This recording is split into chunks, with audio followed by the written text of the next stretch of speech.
absolutely. And he got the Bronco rep, and he's a conservative and just a good dude. So that's fantastic. That's very smart. Killed the mountain. In fact, that's why I think he needs to be like.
Telling you.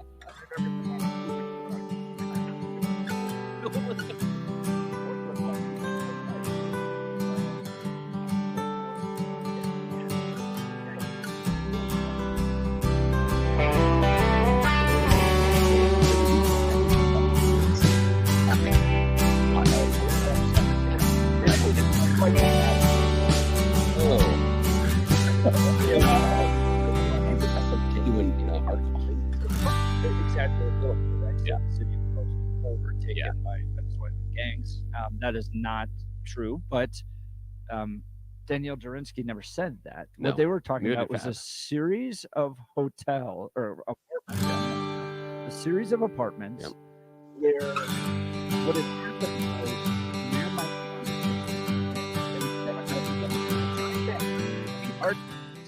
and so 40,000 illegal immigrants came to the city of Denver, and they provided ATM cards, they provided workforce training, they provided attorneys for them, and they provided 6 months of apartment rent. Yeah.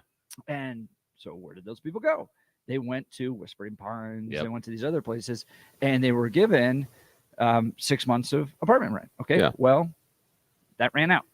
Yeah. Okay. That ran out, and they weren't paying, and they're illegal immigrants, so they're not going to call the police. Yeah. And part of bringing in 40,000 illegal immigrants was bringing in Venezuelan gang members. Yep. And they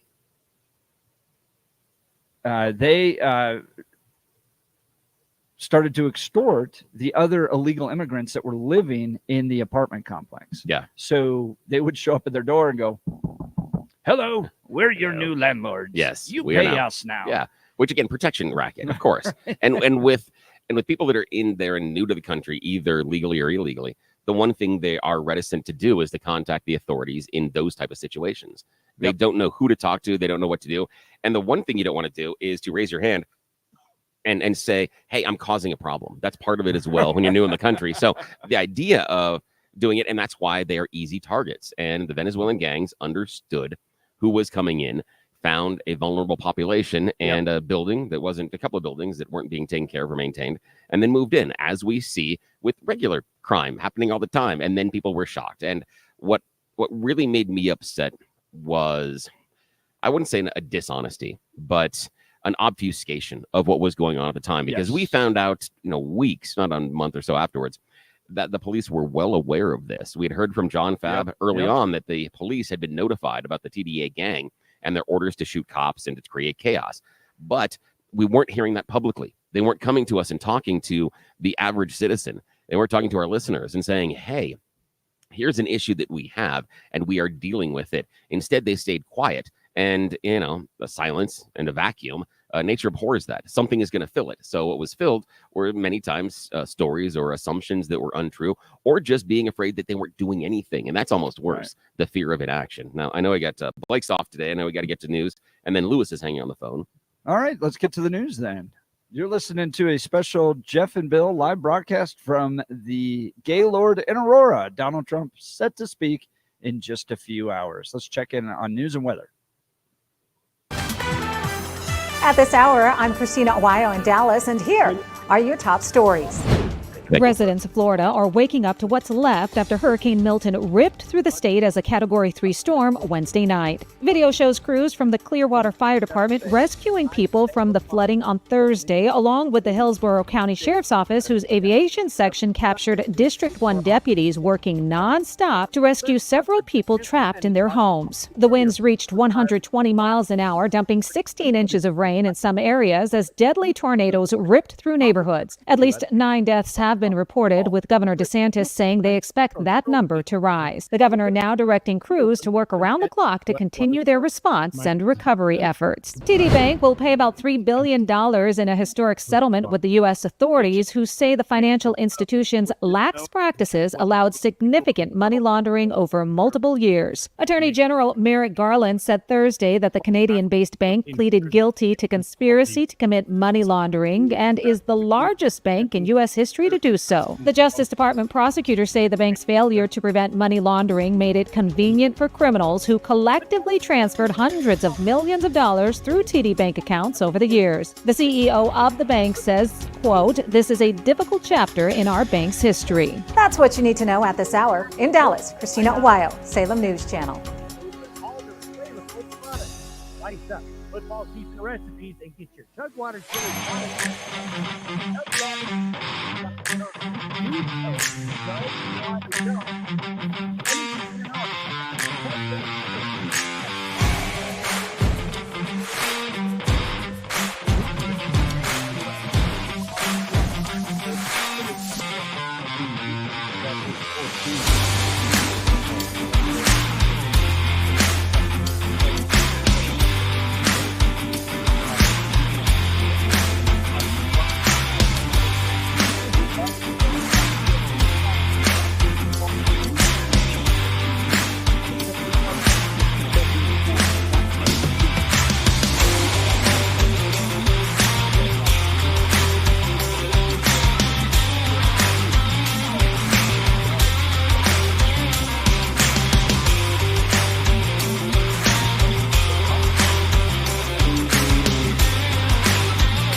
After a tour group at a Colorado tourist mine got stuck in an elevator that malfunctioned. Warmer and drier than average weather conditions through the weekend and also much of next week here across the metro area. We'll see some fluctuation in temperatures over the next several days, with highs today a little milder, mid-70s, lows upper 40s, back to the mid-80s Saturday, down to the mid-70s Sunday, near 80 for a high, and sunny and dry on Monday. Weather sponsored by branchplanning.com. Secure your future retirement with a reliable income stream. Annuities can provide guaranteed payments, giving you peace of mind. Get your complimentary review at branchplanning.com or call 303-219-0088. I'm meteorologist Mark Huer in the 710 KNUS Weather Center.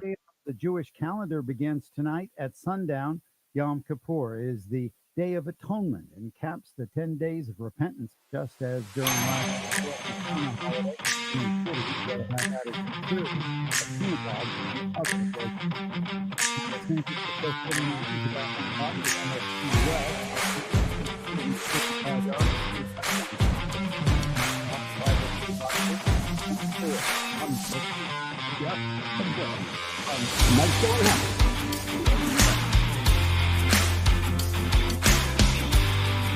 Good morning.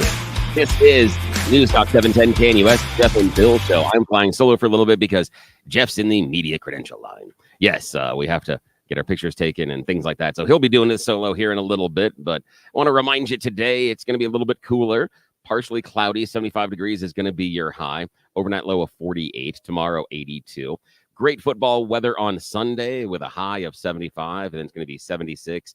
And then low 80s as you roll into the week. We're going to go to the phones right now. Lewis is talking to us. He's outside in the parking lot. Or are you in the line of traffic trying to get in, Lewis? Good morning. Thanks for calling the Jeff and Bill Show, 710 KNUS. Good morning, Bill. No, I'm on the line going to the off-site parking. Oh, yes, the offside. Yes, you got to do the shuttle thing. How are you? How was your drive in so far, my friend? The drive was fine, but if anybody's going to come, yeah, they're going to need to get off on Tower Road and make the left and go head to, it's 18121 East 81st Street for the parking, because you can't park at the Gaylord anymore. Yeah, they shut that down earlier. We had to weave in and out. So again, tell everybody that's traveling out here. So what you do is you come down and you turn off on Tower, you said? Turn off on Tower and then turn left onto what is this? Well, it's Tower Road. Yeah. And then you go up to 81st Street and then make a left.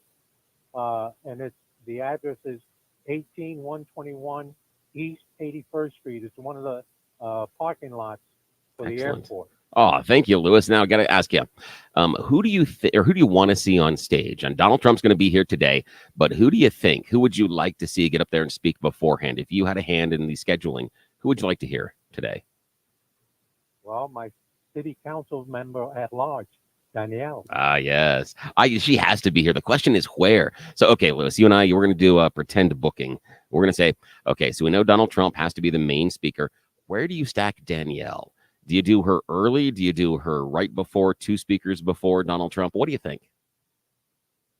I think you do it two speakers before. Yeah, I think so. She's got to be one of the main. Yeah, because what I would do is I would do Jurinsky and then follow Jurinsky with Derek Wolf, and that's my friend Jeff that had that idea yesterday. That former Bronco conservative, tough guy. He looks like Grizzly Adams, in the modern day, and just a good dude. So and he knows how to get the hype going. So he, I think, would be a great hype man, and he could do a really short speech. You could have the longer speech with Jurinsky. You could have something. I mean, if Derek Wolf gets up, I'd give him 5-6 minutes, do something really tight and nice. He's got radio experience, but I wouldn't ask him to do a 15-20. I'd ask him to do 5-6 and just be the hype man and then bring Donald Trump out. Now, Lewis, between you and me, what do you want to hear? We know that Donald Trump is going to deal with the immigration problem and Venezuelan gangs. What else are you hoping to hear from him today? I want him to be, again, a strong supporter of Israel. I mean, tonight is going to be Yom Kippur. So he's got to, tell the people, we're going to be blessed if we bless Israel. Okay. Oh, that's good. And that's got to be. And then another speaker is John Fabricatoria. Yes, Fabricatoria. Yes. John Fab's got to be there. He's got to be there and probably one of the ones closer to Trump speaking. Yeah, I think so. I would bring Fab a little earlier, and I would separate he and Jurinsky by one speaker only because some of what they're going to say will be somewhat similar. So I'd have that buffer there. But I think, yeah, then you lead into Derek Wolf, and then you do Donald Trump. The thing for me that I'm real curious about is who has that hype person? Who's the person they pick to do the speech right before Trump gets out on stage? Because that is a momentum builder. I mean, we've all seen, we've been to concerts where you have a really, really bad opening act, and that can kind of suck the air out of things. But there are some concerts that go out there, instead of trying to lean on an opening act, they lean on a comedian because they know that the comedian can actually push. Dolly Parton used to bring comedians out with her instead of having a band as an opening act. Steve Mudflap McGrew, who's here from Colorado, used to open up for Dolly Parton, and that was the gig. is he'd come out and he would do comedy before she would hit the stage. Because again, being the hype man. So I think that's going to be important. Okay, Lewis, here's the $64,000 question. Who is not going to be on stage with Donald Trump of the Colorado GOP? Who's the no-go list? Who's on that list of people they're saying, no, we like you. Yeah, you're part of the GOP, but you're not going to be on stage with him today. Who do you think's on that no-no list? Well, probably got to put my mayor up there. Yeah, Kaufman. I think so too. That's the one I was thinking of, man. I appreciate you on that one because I'm thinking that too with Kaufman because he's created distance already. He hasn't necessarily cozied up. And I'm not certain. Is he going to run again for another term? What are his plans? Does he need to have that Trump picture next to him, or does he feel that's more of a detriment? Yeah, but it doesn't seem like he's going to cozy up. Hey, Lewis, thank you so much, man. If you see us walking around today, please come up and say hi. I'd love to see you. I will, Bill. Have a great day. Take care. Enjoy the day. That's fantastic. Give us a call. Here at KNUS, 710 KNUS, 303-696-1971, 303-696-1971. Tell me, are you out in the line? Are you driving in? Are you trying to come in later? We're going to send Jeff, I think, out to the line later on today, and he's going to talk to people as long as how far they've been here, how many states away. I'm curious to see if there are people driving in from Wyoming, from Kansas, from Idaho. I think this is a draw. This is one of the few Western U.S. stops I believe Trump is going to make, unless you're talking about going out to California, and he may make that swing again. But I don't think he swings. He goes to Arizona, probably be the closest place that he's going to go. So maybe we're going to draw some people here. I'm excited about what he's going to say. We've got a ton of people milling around already, Secret Service around here, tons of security guards. But the line outside already is amazing. I couldn't believe when I rolled into the parking lot how many people were already outside this morning. And appreciate each and every one of you coming out there and spending time not only to see Donald J. Trump, but also to listen to the Jeff and Bill show here on 710 KNUS. I think Donald Trump has got to really address the immigration problem strongly here. I think he needs to lead with that. What I'm worried about when he gets into some of the speeches is the airing of the grievances. I think that takes him off message. If he stays on policy, I think this can be a really big event for him because, as Jeff and I talk about, there are a lot of unaffiliated voters here in Colorado and a lot of persuadable voters. We talk about this being a blue state, but we have a history of a red state, and there's a real libertarian bend to many of the voters. And I believe that the Democrats have overreached in the past couple of sessions and gone in a direction that the country and the state really doesn't always embrace. We have the most liberal abortion policy in the entire nation. And is that pushing some persuadable unaffiliateds to possibly click that box for Trump? Do I think Trump's going to win Colorado? No, not at all. But can it send a message? Can it be a bright light for the Colorado GOP and other Republicans to grab onto, to say, hey, look, we can do this when we stick to policy and when we stick to messaging. But if this becomes a long airing of the grievances, I'm a little bit worried about that. I'm a little bit worried about the direction that he goes and the impact it has on the audience, because I've talked about it before. When he gets into the grievance part, it sounds like a comedian that hasn't invented a new set. He's hitting all the high spots that he's had before, but he's not necessarily expanding the message. And I think that's what his task is today. Expand the message to hit on the policy points and hit on the direct policy points in which Harris and Biden caused the problems that have led to the Venezuelan gangs here in Colorado and the taking over of the apartment complexes.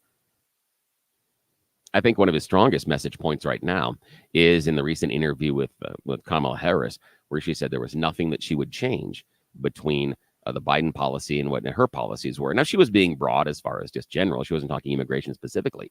But that, to me, is a huge mistake in answering the question, because I'm sorry, if I'm advising Kamala Harris at this point, I'm like, you throw the old guy under the bus.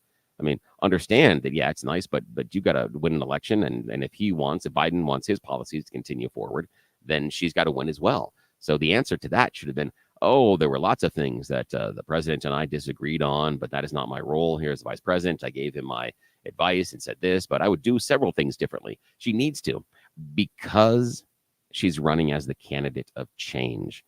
If she can't outline what and how she is going to change, can she fulfill that promise? And I'm really hoping that Donald Trump lays into that, not just once, but several times, over and over again.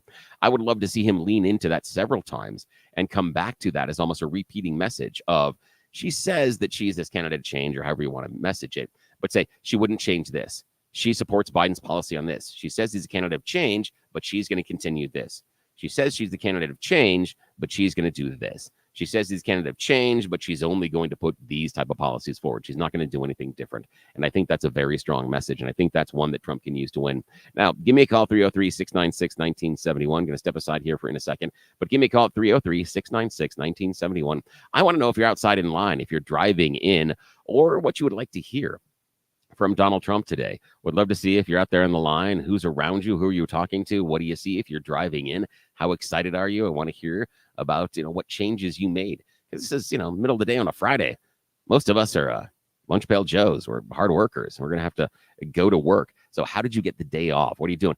Jeff's kids are here with Mrs. Jeff. And it's kind of funny because some of them have fall break. The other couple don't have fall break. So I was telling the older ones that aren't on fall break that what they need to do is tell mom and dad that they deserve an extra day because, the ones that have the day off. So anyway, give me a call. Tell me what you are doing today. Where are you in line? 303-696-1971. We'll return in just a minute. You're listening to the Jeff and Bill Show. This is Denver's talk leader, News Talk 710 KNUS. RockyMountainBargains.com, where you'll always pay half price. Why pay retail when you can get what you want at 50% off? Just go to RockyMountainBargains.com and save. Here's this week's featured item. A DeWalt Atomic 20-volt max cordless impact driver kit, valued at $160. Get it now for half price. Get it now at RockyMountainBargains.com for 50% off. RockyMountainBargains.com, where you always pay half price. Restrictions apply. Go to RockyMountainBargains.com for complete details. At this hour, I'm Christina Aguayo in Dallas, and here are your top stories. First responders jumping into action the moment Hurricane Milton tore through Florida, rescuing anyone they could find. In fact, a Hillsborough County Sheriff Chad Cronister and a deputy on the Marine unit saved a young boy who was floating on a piece of debris in the parking lot outside of a food mart. According to the sheriff's office, the boy is 14 years old, and he was alone. He was rescued in Tampa, about 2 miles from the University of South Florida. The number of Americans filing for unemployment benefits last week jumped to its highest level in more than a year, a possible sign of softness in the labor market. The Labor Department reported Thursday that applications for jobless claims jumped by 33,000 to 258,000 for the week of October 3rd. That's the most since August 5th, 2023, and well above the 229,000 analysts were expecting. Applications for jobless benefits are widely considered representative of U.S. layoffs in a given week. However, they can be volatile and prone to revision. Analysts highlighted big jumps in jobless benefit applications across states that were most affected by Hurricane Helene last week. President Donald Trump made a stop in Detroit, Michigan during his 4-state campaign blitz that wraps on Sunday. While there, he highlighted how badly the politicians in the state have treated the people who live there. But we're not going to allow this horror to continue. That's what you need to know at this hour. In Dallas, Christina Aguayo, Salem News Channel. The U.S. forecast calls for continued warmer and drier than average weather conditions through the weekend and also much of next week here across the metro area. We'll see some fluctuation in temperatures over the next several days, with highs today a little milder, mid-70s, lows upper 40s. Back to the mid-80s Saturday, down to the mid-70s Sunday, near 80 for a high, and sunny and dry on Monday. Weather sponsored by BranchPlanning.com. Secure your future retirement with a reliable income stream. Annuities can provide guaranteed payments, giving you peace of mind. Get your complimentary review at branchplanning.com or call 303-219-0088. I'm meteorologist Mark Huer in the 710 KNUS Weather Center. Bargains.com and save. Here's this week's featured item. A DeWalt Atomic.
You gotta tell the story here. See the layout. Yeah. So there's going to be a ton of. Oh wow! Can't wait. All right. So you have. Yeah. We'll go from back to front. Okay. You've got this big standing area. Okay. I mean, huge. You could probably put. Yeah. 2,000-3,000 people just Wow. by themselves. So that it would be this like one the green area at Fiddler's Green. It'd be like the Yes, field yes, back there. Kind of the idea. exactly. Okay. Cool. Exactly. And then you've got the press risers where we're going to be. So 710 KNUS is going to carry the speech live. It's gonna be amazing. You can listen to it here. Billy and I are going to provide some commentary. Who's on stage? What's their role? How have they impacted Colorado politics? Yeah. All that stuff. And we'll talk in between the So, speakers. that's Keep you right. company. Yeah. We will try not to talk over the speakers. No, try not to. and that is harder for me than it is for If you. they get a little boring, we'll throw some jokes in. Yeah. So you have the risers, and then you've got the VIP sections, and then you have the stage. There's two really big jumbotrons on either side, and I've posted a picture on the X account. Oh, that's nice. On my X account, if you go to x.com/Jeff Hunt, and you can see what it's going to look like in there. There's room for thousands of people in there. It could be very, very big. Oh yeah, I think okay. Here's the Mendoza line. Look, that is I'm really just nice. halfway. I'm just halfway there. Okay. I don't even show everything Now back. you've done these things, and I haven't been in the room yet. Mendoza line this thing for me. Plus or minus up above or down below 10,000 people in the room. What do you think? I don't know if it could fit 10,000. Okay. That's just my round number I pulled. I'm thinking 5 to 7. Oh, that's good. That's really good. Still good. That's In a significant. blue state like Colorado, it sends a message. Yeah. And That's you really know, I was good. thinking to myself, DJT is going to wake up this morning. He's going to get on a plane. The dude doesn't like to sleep out. Yeah. outside Away from home. Away from home. Yeah. So he will get helps on when a you have your own plane. plane. He will come do it. This event rally. He'll probably do another rally somewhere else, Oh, yeah, and then I'm he'll sure. go home. So, I'm thinking he's going to wake up this morning. Someone's going to remind him what he's got to do. Okay, you're going to Colorado, because this was all about illegal immigration. Remember, Denver's a sanctuary city. Now, Aurora is not a sanctuary city. No. In fact, they've explicitly rejected that. Yes. They have rejected the idea of giving money to services for illegal immigrants as opposed to Denver. Yeah. Remember, this was all kind of like a big bet on which city was going to function better. But and part of it was, you remember that Aurora was getting mad earlier on when Denver was housing some of their migrants in Aurora hotels. Danielle Jurinsky had employees of her bar get kicked out of the apartment complex. It was a motel because it was a pay-as-you-go. So, and that was just working better for them. And they moved the immigrants into this motel, and they kicked out some of Danielle's employees. Actual working Aurora citizens lost their place to live because Denver came in and moved migrants into our city. And not because we did. Shockingly, people that don't respect borders don't respect borders. I mean, you would have thought. That's the line of the morning. Nicely the done. City of Denver. That's fantastic. You're right. You're right. Why would we expect Mike Johnston to keep him in the city of Denver? He doesn't matter about borders anyway. Everybody can come in whenever they want. Of course, he'd move him into Aurora. Of course he would. So the city of Aurora has to deal with the effects of what Denver has chosen to do as a sanctuary city and what the state of Colorado has done as a sanctuary state. What does it mean to be a sanctuary state? Well, first of all, it means that ICE is prevented from coordinating with local law enforcement in an effort to move people that have broken a crime, that are here, or violated a crime, committed a crime, my goodness. Anyone who's violated a crime in Colorado who is here illegally, the local law enforcement is banned by law from coordinating with ICE to remove them from the state. Yeah, so let's walk through that very slowly as far as what it means when the city declares itself, or the state, a sanctuary city or sanctuary state. It means that individuals that are here illegally, when they commit a crime, when they do something else in order to break the laws here in our state, the one thing our local law enforcement is not allowed to do is to talk to ICE and remove the criminal. And so just let's talk about this for a second, how just really stupid this is. What we have decided, and again, I'm saying we in the royal we, being that we all are residents of Colorado. And so it affects all of us because the people that make the decisions didn't ask me at all and didn't ask Jeff. So what happened is they've decided that we are going to house these criminals and pay for them and have them in our prisons. And then when they pay their debt, they are then going to be released back into the city rather than taking them back home where they should be based on the fact that they committed a crime to get into the country in the first place. Now, I'm not that worried about necessarily the crime of them breaking in illegally, but you come in here and you continue to do your crime stuff, you go back home. I don't see the reason why you wouldn't. Again, after they paid their debt here, if that's what we want to do, then we send them back home. That's the one thing that the law enforcement in Colorado is not allowed to do right now, to talk to ICE when someone that's here illegally commits a crime in order to take care of it. That's just, how does that make any sense? And it hasn't made things great in the state of Colorado. No, so it sure hasn't. These are compounding problems that results in stress upon law enforcement. Yeah. They then text a city councilwoman. They don't go through their chain of command because Aurora City Police have had like 5 chiefs in the last 3 years or whatever. Yep. They constantly are turning over. And the one thing we knew already is that the Aurora police weren't publicly announcing what they were doing with the Venezuelan gangs. Yes. So why, when something happened, would they then go through command and control? Yep. They're not telling everybody else what's happening right then. So why would that be the way to get the news out? So then what they decide to do is text a listening ear named Danielle Jurinsky. She's a city councilwoman at large, and she starts talking about this. Yeah. Well, she broke the cardinal rule here in Colorado that we don't talk about any problems related to our leftist policies, because if you do, then superhero Kyle Clark will jump in there and try to shut it down. That's the role he plays. Yep. Any type of criticism that takes place because of the leftist policies in the state, he seeks to deflect by claiming it's right-wing conspiracies, or in this case, feature of Danielle Jerinsky's imagination. Yes, that was the part that got me mad. The feature of her imagination. Right. Come on. So they try to dismiss it all. Danielle doesn't give up. She keeps fighting.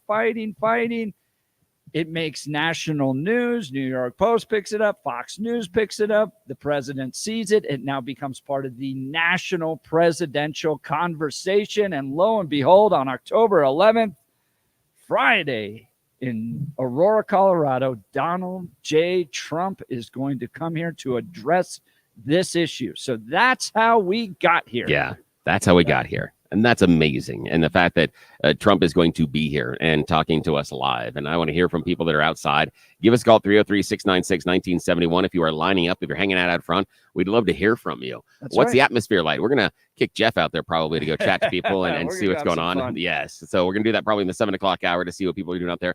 Now, you walked by a little bit. When I was coming in, I was talking about they were doing chants and everything. And that was really neat. What did you see when you're wandering outside? I think there's ago? some people that didn't sleep last night. I think Yeah, they probably. stayed up all night. They're having a gay old time, as they used to say. Yes. And, it's just a fun atmosphere. Yeah, Look, it is. this doesn't happen in Colorado. It No. actually doesn't even happen on the other side. No. Where Kamala Harris isn't doing rallies here. No. We became a locked-in blue state. Yeah. And so the presidentials aren't coming here. You got to take time. We have our kids down here. Yeah. They're going to experience it as part of the democratic process. And it's going to be a ton of fun. By the way, Weston Imer's here. And he's with the RNC Youth Council. Nice. So we'll get him on here in just a second. Should we go to a break real quick? Yeah, why not? Let's step aside. And so what we'll do is give us a call, 303-696-1971. If you're driving in or you're making the trip, coming out to see us, we would love to see what you expect to hear from Donald Trump. If you're out in the line, tell us what it's like, how long you've been lined up. And then I want to talk to Weston Imer here in just a second. We'll be back right after this. This is the Jeff and Bill Show, Denver's talk leader, News Talk 710, KNUS. RockyMountainBargains.com, where you'll always pay half price. Why pay retail when you can get what you want at 50% off? Just go to RockyMountainBargains.com and save. Here's this week's featured item. A DeWalt Atomic 20-volt max cordless impact driver kit, valued at $160. Get it now for half price. Get it now at RockyMountainBargains.com for 50% off. RockyMountainBargains.com, where you always pay half price. Restrictions apply. Go to RockyMountainBargains.com for complete details.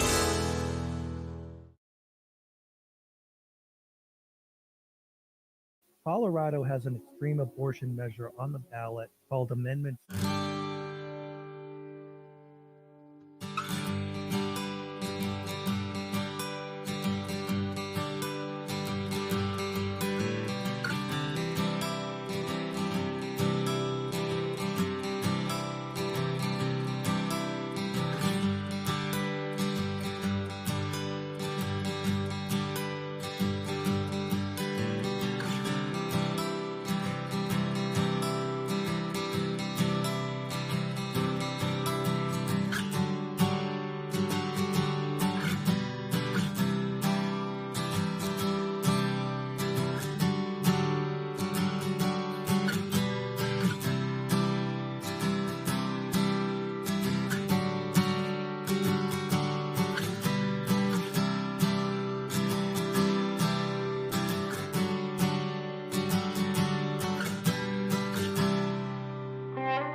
Welcome back to the Jeff and Bill Show. The sun is rising on the beautiful eastern plains. I'm looking out at the Gaylord Rockies windows right there. Yeah. We're in Aurora for the historic rally.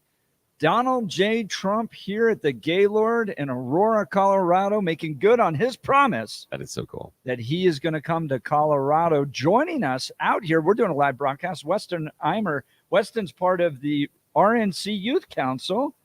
And Weston, first of all, let me ask you this. You just said you've been to 26 Trump events. Wow. Are you excited? Is this one you getting pumped up for this one? I'm thrilled. I mean, we didn't think that the president was even going to come to Colorado. You know, this cycle, same as you mentioned in the last segment about Kamala Harris isn't campaigning here, you know, and so this is a really huge thing. You know, the vice president was here campaigning for President Biden earlier this year, but we never expected to see President Trump besides for fundraisers. Right. You know, he was in Aspen a couple months back. J.D. Vance was here this week at the Brown Palace, both hosted by Larry Mizell. So I'm thrilled. As you said, 26 events. Went to 15 rallies, several events with him as president, including the inauguration, State of the Union, and now back here in our home turf, campaigning for the White House again. It's a very exciting moment. So what do you expect to hear today from the man himself? You know, I think he's really going to highlight the policy position on the border. I mean, I think the border is going to be a large focus of his speech. I know there's been a lot of talk about him rambling from the leftist media group. I don't think you're going to see that either, because he's got another event tonight and then another one out in California tomorrow where he's speaking at Coachella, of all places. No, is he? Yes, he is. Did you hear that? Oh, yeah, I knew that. Yeah. That was announced earlier in the week. Yes. What is it? Help me understand. Is he just shaking things up? I don't know. I'm not sure. There? And the reason I heard about it, I went online. I want to find a T-shirt, Donald Trump Coachella T-shirt. I want that. I will pay through the nose for that T-shirt. I want that one. I'm with you, Bill. I think that'd be a great thing. That'd be great. No, I think you're going to see him talk a lot about the issues. You know, you got Gabe Evans and John Fabricatore and Lauren Boebert speaking as well. Jeff Crank. I think you're going to see a lot of talk about the congressional races. Speaking. From what I heard last night, I have not seen an official press release. I haven't either. So we spent about an hour yesterday gaming out who was going to be up there. Reading the tea leaves. And if you look out the window, you'll see a very small figure running towards Kansas. That's Mike Kaufman. Yes. Yeah. No, I remember back in 2017 when he was still in Congress, Nigel Farage had come to Colorado, and I confronted Mike Kaufman. Mind you, I'm 13 at the time. I confronted Mike Kaufman in the hallway, and I berated him for his lack of support of the president and his policies, and he has never looked me in the eye since. It's kind of funny, actually. And look, I like Mike. He got elected in Aurora. I think his leadership has generally been much better than a progressive's leadership would have been. But I'm always of the mindset that, like, Democrats don't break ranks. You never see them. No. You know, they stand together as one. And, you know, the idea that you can be a Republican and not support the top of the ticket, I'm not a fan of that. I'm with you, Jeff. I mean, the reality is I don't know if you've seen the Reagan movie, but they put that quote that's attributed to him of 80% friend, 20% enemy, right? You're not. We shouldn't be picking these small battles. And you put it exactly correct, that the Democrats consistently align on every issue. They don't break rank. They stand lockstep. We've seen this here in Colorado for decades. We've had that conversation out on the patio here at the Gaylord during the WCS. But the problem with Republicans is personal liberty. We're a personal liberty group, and the hardest thing about personal liberty is someone else's. And I think that's a big leap that Republicans need to make to fix that problem. And we need unity more than ever. And that's what President Trump is here to talk about today. He's going to preach that unity, and he's going to talk about the message of making America great again, which is something we all want. Well, let's talk about who could be up on stage with him. The biggest, most competitive race, right? Look, I love John Fabricatore. He is really giving Jason Crow probably the stiffest competition he's ever faced. That's a bigger hurdle, and I hope John can get over it. And knowing John, he's going to go all the way to the end, and likely he could. But the one that's 50-50 is Gabe Evans and Yadira Caraveo. Yeah. Great debate, with the exception of the moderators the other day, where as it is always, where Gabe just he just shined. I mean, he's smarter, more articulate, just a much better representative for the people of Congressional District 8 than Yadira Caraveo. Do you think DJT being here helps Gabe? You know that the community in Congressional District 8 is partially Adams County, as you know. And Adams County is one of the largest agricultural counties in our state. They're one of the top 10 producers statewide. And I think that the agricultural industry has been suffering tremendously under the Biden economic policy, especially from what is happening in the House. And I don't think Yadira Caraveo truly represents their interests. You know, I'm sure she was lockstep with Jared Polis in the meat out day, right? So, you know, we've turned that into a conservative steak holiday now, and I love it. But I think that Gabe Evans stands a really good shot. I think President Trump certainly helps him with that agricultural group, bringing those people out to vote. A couple of my friends live up in the Thornton area, and every time I drive up to see them, we joke that if you took a shot every time that you saw a Gabe Evans sign, you would not make it 5 seconds because they are everywhere. So I think he's got a really good shot. I think President Trump will do really well for him today here in the speech. Great. Lauren Boebert as well. Likely speaking, I think she's locked up Congressional District 4. I don't worry too much about that. By the way, Trisha won't even come on this radio show, even though we're the top-rated show in her district. Yes. Trisha's ducking us. Come on. Trisha. Now, I want to know, who do you think the hype man is? So the one person has to get on stage right before Trump. That's the person that is going to set the tone for the crowd. The person that has to get everybody ready for him. And it shouldn't be a long speech. You don't want the hype man coming out there and doing a 20. You want them doing a 5 to 7. Yeah, that's what you need. Now, my buddy here, Jeff, he likes Derek Wolf as a surprise. And that could be really neat, but he may not be on the list. He may not be there. But if you had to, who would you pick as a hype man? You know, that's a hard question. I mean, ideally, I'd love to see a surprise appearance for somebody like RFK or JD Vance. I don't think we're going to see that today, but that would be my personal choice if I had to, you know, if I had the president's ear and I was able to say, who do you want to bring to the state? Elon Musk. Yeah, that would be incredible. Yeah, too. that would be. Think about the conservative Avenger team we got right now. Tulsi Gabbard, Elon Musk, Robert F. Kennedy, JD Vance, Vivek Ramaswamy. Yeah. Dude, well, you know, we have a great bench, you know, and that's something that the Democrats have struggled with since 2016. And just circling back to the hype conversation, back in 2016, I was one of the hype men for the rally. Oh, nice. I sang at the first Trump rally in the state, out at Wings Over the Rockies, and then I opened for Mike Pence at his town hall in Denver. So maybe it's you today. It is not me. There you go. I can guarantee you it's I not do. me. I gotta give Weston a little bit of a hard time here. I spoke one time at a Bikers for Trump rally, which I loved. That was one of the more fun events I've ever done. And Weston introduces me. Hey, and Weston goes, formerly the coalition's director for Mitt Romney. That's throwing that's throwing. Yeah, I never lived that one down. That's throwing something in the punch bowl. At a Bikers for Trump rally, I'm like literally walking out going, I'm gonna get shanked after this. Thanks, Weston. Hey, you're not the only one that backed Mitt Romney or still backs Mitt Romney. I had somebody come up to me the other day and said, I wish we could just go back to the Republican Party and Mitt Romney and John McCain. And I looked at them and I said, are you on dope? I was like, no, we will never. It's thanks to you that I am probably the only person in the world that worked for Mitt Romney and spoke at a Bikers for Trump rally. Yeah, that's probably true. That was all because of Weston. That is true. You are very welcome, Jeff. We you know, friends stick together. That's the one thing that I always talk about. So, that's fantastic. What do you think of the crowd out there? You know, it's fantastic. I actually I'm going to have media hits throughout the day today with the RNC. And then I'm posting on social media for them just about saying, you know, who's here, what, so on and so forth.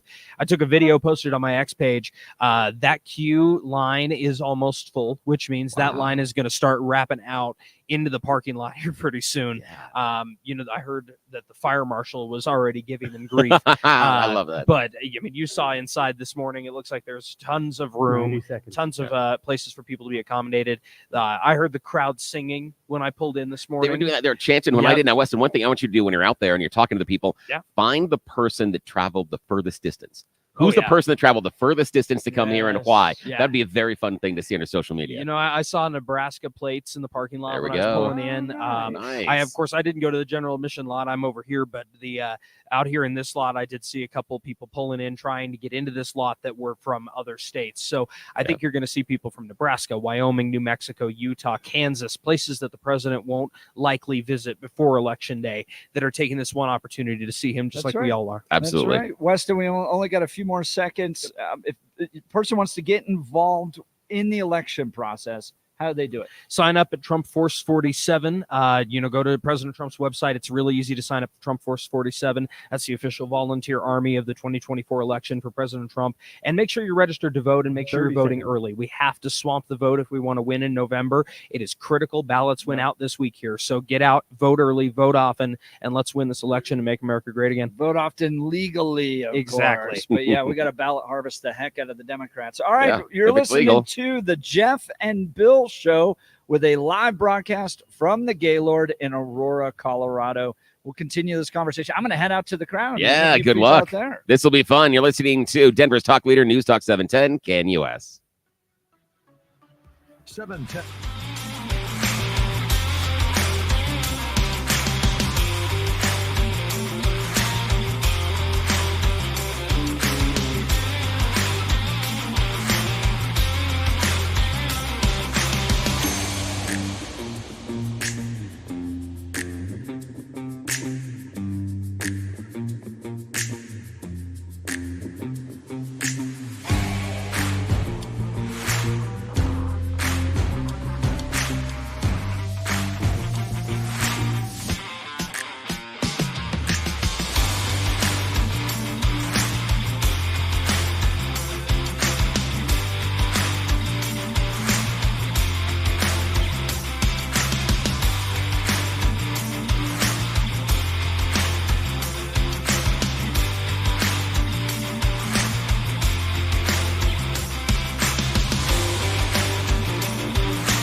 We are over the moon. Donald J. Trump is going to be here live talking to the citizens of Aurora, talking to Colorado, and talking to potential voters, and of course, MAGA. And we are going to be here. We're going to be there live. We will be streaming the event on here at 710 KNUS. You can listen to it, and Jeff and I will be giving you some commentary in between the speakers. We'll give you the flavor of what's going on, and we're going to talk to you about just who's here, who do we see, what are the conversations we had. Talked to Weston Imer just a minute ago about his view and what he's seeing here, and that was fantastic. Got a gentleman right here across the lobby that's wearing a Stars and Stripes suit. That is the jacket. It's half stripes, half stars. You kind of like divide it right down the middle. One side, blue and white stars. Other side, red and white stripes. That is something special. I got my red, white, and blue shoes on today. I got my American shoes on. But dude, that suit is absolutely fantastic. Now, what I'm going to do is tell you about the weather this morning. Then I'm going to step aside for news and hopefully check out with Jeff outside. But it's going to be 75 degrees today, overnight low of 48, 82 degrees in the morning on Saturday, Sunday 75 degrees, and Monday 76. Right now, I'm going to throw to news here on the Jeff and Bill Show. And after that, we're going to talk to this guy with this fantastic suit. I've got to find out where he got that thing. We're going to be back right after this. This is the Jeff and Bill Show, Denver's talk leader, News Talk 710, KNUS. At this hour, I'm Christina Aguayo in Dallas, and here are your top stories. President Donald Trump is saying CBS should lose its license over edits made to Vice President Kamala Harris's answers in her 60 Minutes interview. Trump taking to social media saying, quote, a giant fake news scam by CBS in 60 Minutes. Her real answer was crazy or dumb, so they actually replaced it with another answer in order to save her, or at least make her look better. Here's the two answers, side by side. But it seems that Prime Minister Netanyahu is not listening. Well, Bill, with details. the work that we have done has resulted in a number of movements in that region by Israel that were very much prompted by or a result of many things, including our advocacy for what needs to happen in the region. But it seems that Prime Minister Netanyahu is not listening. We're not going to stop pursuing what is necessary for the United States to be clear about where we stand on the need for this war to end. People across the board are now calling for the full, unedited interview to be posted to the CBS website, while Trump is saying what they did is totally illegal. Residents of Florida are waking up to what's left after Hurricane Milton ripped through the state as a Category 3 storm Wednesday night. That's what you need to know at this hour. In Dallas, Christina Aguayo, Salem News Channel.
Welcome back. Good morning. This is News Talk 710 KNUS. Jeff and Bill live. Jeff Hunt outside. He is going to be talking to the people that are in the line. This is Bill Thorpe inside with you, giving you the sights, sounds, and the spectacle that is the Donald Trump rally here at the Gaylord of the Rockies. We are broadcasting live this morning from Gaylord of the Rockies. Thank you for spending some time with us this morning. Remember, going to be 75 degrees today, overnight lows of 48, tomorrow 82. On Saturday, beautiful football weather, 75. And then we're in the high 70s to low 80s as we roll into next week. 76 as you get back to work on Monday, and then 80 on Tuesday. We'll cool off a little bit the rest of the week. Give us a call, 303-696-1971, 303-696-1971. I want to hear what you are hoping to hear from Donald Trump today, that he's rallying at the Gaylord of the Rockies with us in Aurora. Also, who do you want to see on stage with him? What kind of messages do you want to hear? But, well, you know me, one of the things that I love about these type of events is the political cosplay. I love to see the people that show up, and dress for the occasion. We are talking to my man, Jose. Jose wandered into the lobby, and he is wearing a red, white, and blue suit. Now, this ain't no normal suit. I'm talking about split it right down the middle. Left side, red and white stripes. Right side, stars. Blue and white stars. Absolutely fantastic. Jose, welcome. I appreciate you joining us here on the Jeff and Bill Show, man. Thank you. Thank you. Good morning. Good morning. Now tell me, where are you from? You in Colorado or further? Live here in Colorado. Live in Parker, Colorado. Oh, so you're in Parker. Okay. Yeah, not too far from here. So you're saying you haven't had any Venezuelan gangs taking over the apartment complexes there yet? No, okay. I Just in Aurora that, here. Okay. Parker's done a great job. Yes, it has. They've done a great job there. I give credit to them and keeping the city safe. Now, Jose, I got to ask you, man. Where'd you get that suit? That is next level. That is something that is just beyond. This man. is actually a Colorado company. No. And I'm going to give them a little plug here. Please do. The company's called Shinesty. And they have these suits here. My wife found them some years ago, and I actually have a Thanksgiving one. I have a Christmas one. My boys have matching sport coats for those Christmas and Thanksgiving photos there. No way. Yeah, my wife found them, and so we like to dress up as a I family. love that. And yeah, it's awesome. You have found the right woman, my friend. You have found someone special. I have the right woman. You do. When you find a wife that will lean into your absurdity and get you to clothes like that, that is something special. Yeah, she's not scared. No, that is fantastic. Now, you even have red, white, and blue sunglasses. Now, for the people joining us on the YouTube, the Rumble, the Twitters, throw the glasses on. Look at that. Look, and the MAGA hat, the classic red MAGA. I mean, this is fantastic. So Shinesty is where you got that. Shinesty is the company. Excellent, man. Now, tell me, is this your first Donald Trump rally? This is my first Donald Trump rally. Okay. So tell me about it. What's the excitement? What are you feeling? Right now, I'm just excited to see him. I'm excited to see him. I'm excited to hear him. We, as everybody knows, I just don't feel the country is in the shape that it needs to be in. We're America, and I don't feel like we're strong, strong like we used to be. And I think Donald Trump's going to bring that back with this election and put America first. Now, what do you want to hear from Donald Trump on the stage today? Obviously, he's going to focus on the Venezuelans, the migrants. That's why he's here. But what else do you want to hear from him? What's going to really resonate with you? Well, I think that's one of the big things right there is we got to secure the border. We have to secure the border. With everything that's going on, and people are just coming left and right, and it's scary, especially, when I get into this and I think about it, and one of the reasons my wife and I really got into the political scene, I guess I should say, is looking out for our kids and our grandkids. I want our grandkids. I don't have any yet, knock on wood. But let they be listening to Jose's kids. He's not ready yet. No. Ready yet. Yeah. But I think giving our grandkids a future that we had, and I just don't feel like it's been going that way. And I think you find that as people get older, because you seem more liberal when they're younger, but then when you get into the idea of what is that legacy going to be, what is going to happen with my kids, and that is a huge concern. Now let's talk about people on stage. There are going to be some speakers here. They're going to be before Trump. Who would you like to hear on stage? Who do you hope to see is going to be on? I mean, looking at someone like Danielle Jurinsky, John Fabricatori, Dave Williams from the Colorado GOP chairman. What do you like? I think Dave Williams be a great one to hear, to see what's the direction of the GOP here. What is their plan? Sorry, here I got something. Oh, that's okay. Yeah. What is the GOP's plan here? What's their direction? How can people get behind them?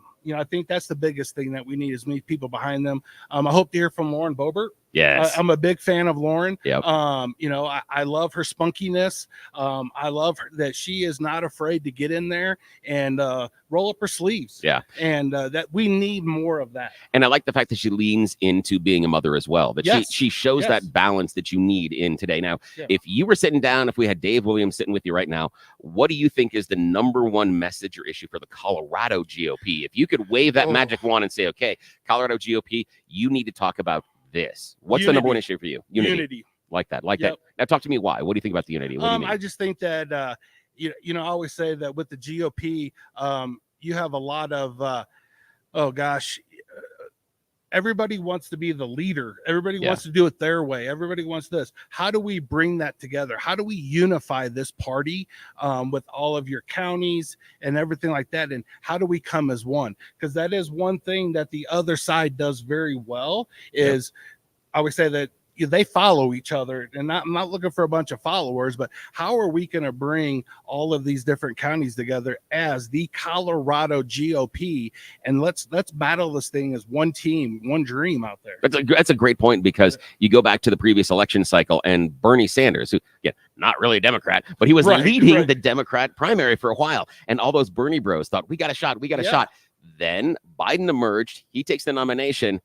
Those Bernie bros voted for Biden. They got in line. They were told what to do. It's like they have a script. Yeah. It's like they have a script and they say, okay, step 1, do this. If step 1 doesn't work out, go move here to step 2. And, we have a lot of individuals, and we want individual thinking out there. Yeah. But at the end of the day, we got to bring all of those individuals together and really get out and send one message And from the GOP. It's like Weston Imer, who just joined us on the end of last hour. He was talking about one of the problems that the GOP has at times is this idea of leaning into personal liberty, which is makes it very hard when you're saying, hey, follow me. You're Exactly. like, wait, my personal liberty says. Exactly. I'm with you really on hard that. on that one, man. Yeah, I don't want to be a hypocrite, but I think there, I always say that, if you're a true leader, turn around, see who's following you. Yeah. Oh, that's a good one. And that's something that I think some of our leaders in the GOP need to look at and say, turn around, look who's following you. And if you're not, let's see what kind of, why aren't they? Yeah, exactly. And then do you agree with the people that are behind you? Are these the people that you want following you? Are these the people that you're going to take into? Yeah. Because some of them get in and it's like there's some I would say some Democrat lawmakers, Ilhan Omar, that you may want to turn around and see who's supporting you behind you before you say those things about Israel and before you talk about the Arab community. Yeah, you may want to do that. You may want to step aside and just let them keep going. You might not want to be a part of that party. Yep. All right, now Jose is talking to Jeff and Bill live. He is wearing a red, white, and blue suit made by Shinesty here in Colorado. You want to look just as good as Jose, you can check him out on the YouTubes, the Rumbles, the Twitters right now. And you want to look that good, you can support a Colorado company in Shinesty. And we're not even getting paid for doing that one here. Hey, not Shinesty, even. We're throwing it out. Up. Yes, exactly. Get Jose as your spokesperson because he can show up with this suit. Now, big important part. Who's going to be the hype person? Who's the person that shows up on stage right before Donald Trump to make sure the crowd is at their peak?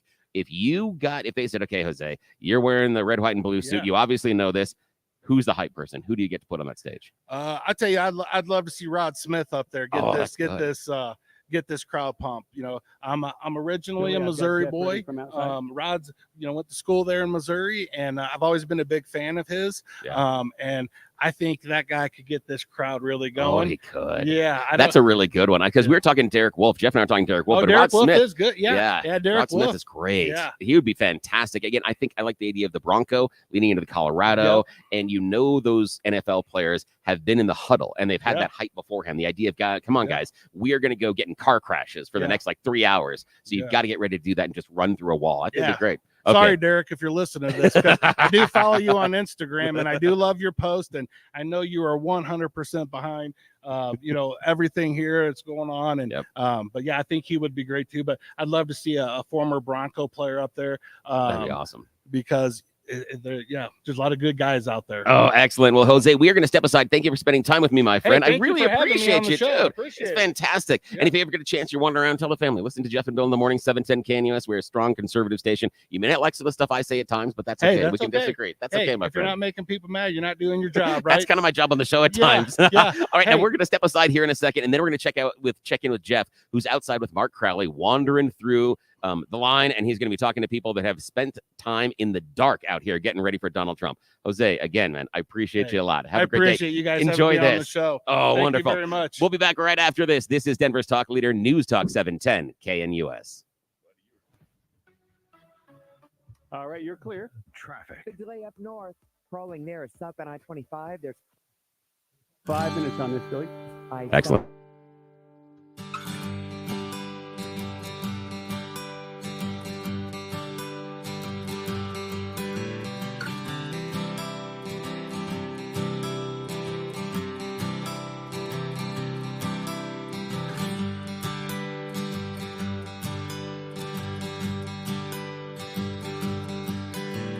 KNUS forecast calls for continued warmer and drier than average weather conditions through the weekend and also much of next week here across the metro area. We'll see some fluctuation in temperatures over the next several days with highs today a little milder, mid-70s, lows upper 40s. Back to the mid-80s Saturday, down to the mid-70s Sunday, near 80 for a high and sunny and dry on Monday. Weather sponsored by branchplanning.com. Secure your future retirement with a reliable income stream. Annuities can provide guaranteed payments, giving you peace of mind. Get your complimentary review at branchplanning.com or call 303-219-0088. I'm meteorologist Mark Huer in the 710 KNUS Weather Center.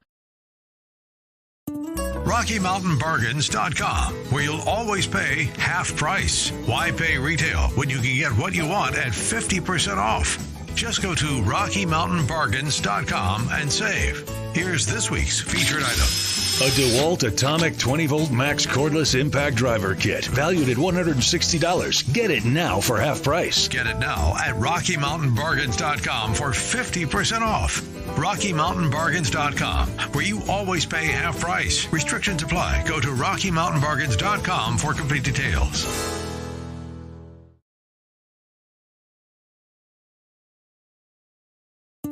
RockyMountainBargains.com, where you'll always pay half price. Why pay retail when you can get what you want at 50% off?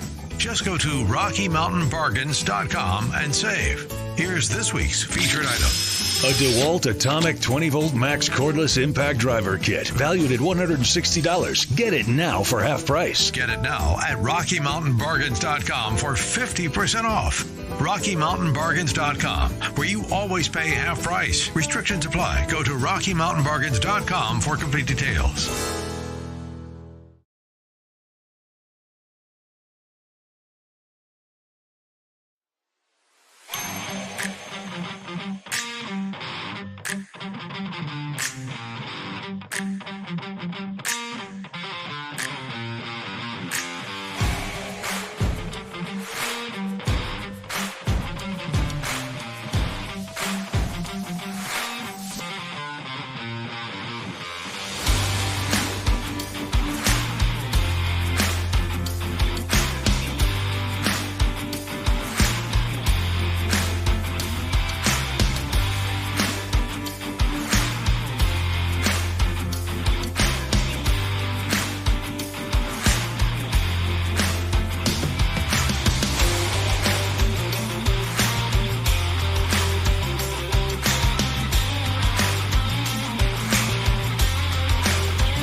Oh, yeah. A little Jack White. Oh, crafting me Timo back at the studio. I sure appreciate that, my friend, because that's a new one from Jack White. A little bit of Ray Contours, a little bit of White Stripes in there. That's the jam. That's very nice. I appreciate you. Thanks for joining us this morning. This is Bill Thorpe, Jeff and Bill live out of the Gaylord of the Rockies, 710 KNUS.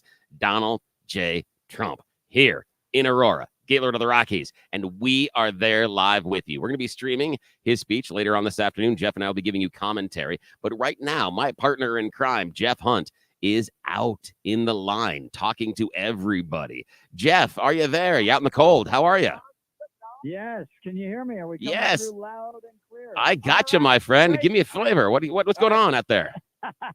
And if you're on YouTube and Rumble, you can see us that way.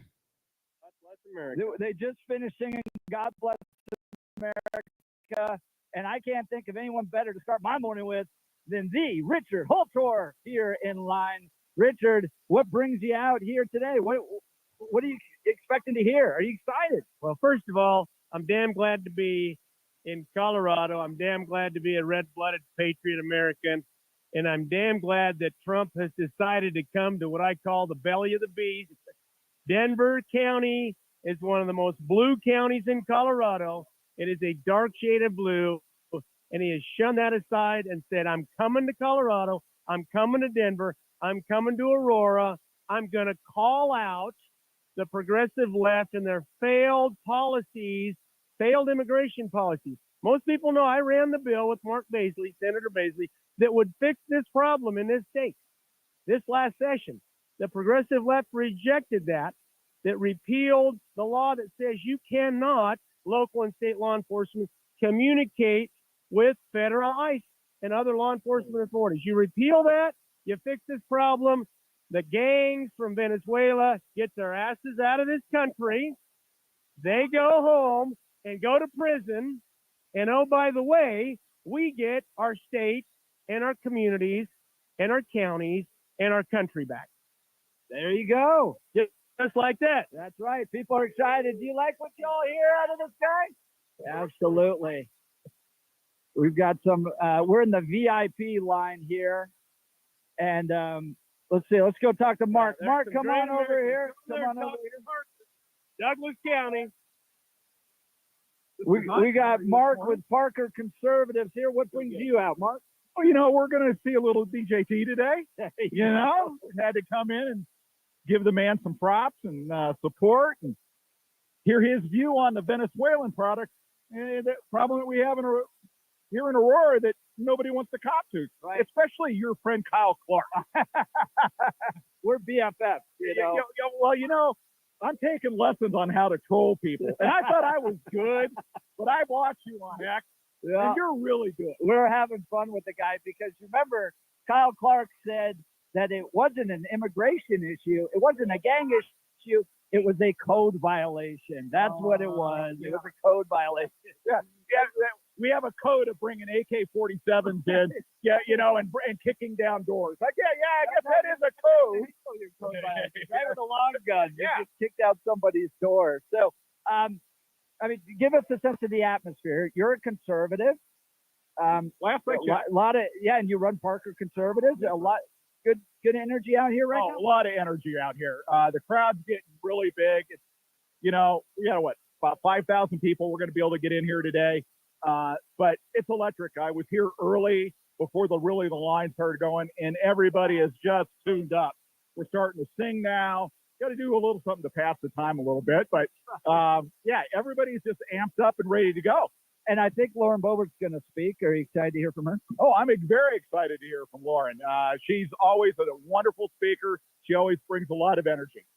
That's great. Well, Mark, thanks for taking time with us. I'm going to talk to these ladies over here because they got the Lauren Boebert hats. Y'all got the Lauren Boebert hats on.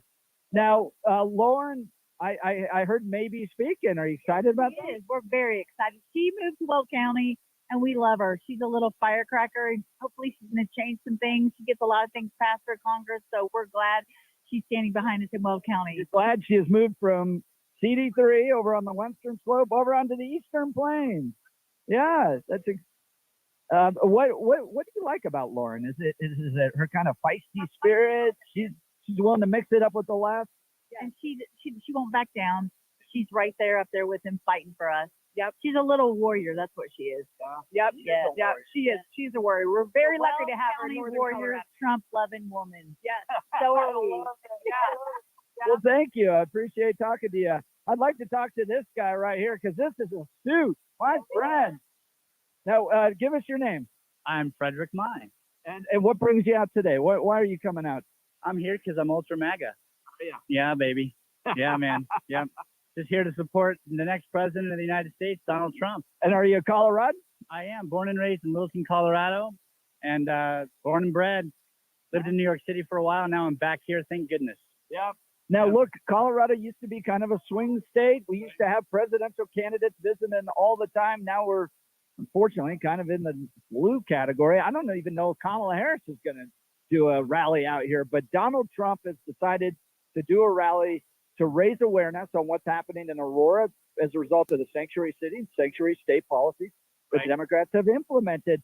Do you think he's coming out here is going to fire up the Republicans? Do you think that he's going to help the Gabe Evans, the Lauren Boeberts, the John Fabricatories, all those running for Congress too? I do. And so I think that Kamala Harris will play well here, just like she will, because a lot of people don't even pay any attention and they'll just vote in Denver. They just vote blue, and that's okay. But Donald Trump, the reason he's coming out here is for us. He's coming out here to see the people and to say thank you to the people that have supported him. And as far as the all the stuff that's going on, I mean, we're the highest in cocaine use, the highest in cars stolen, and milk is very expensive too. So there's no doubt about it. And so I think he'll do very well here. And I think what he'll do is he'll help the down ballot ones, like you said. I hope Gabe Evans, I think he's going to get it. He's going to speak today. Boebert's going to speak today, Lauren Boebert, Congresswoman, and then the school board. And then we have to vote early. Please circle your ballots and turn them in and vote early.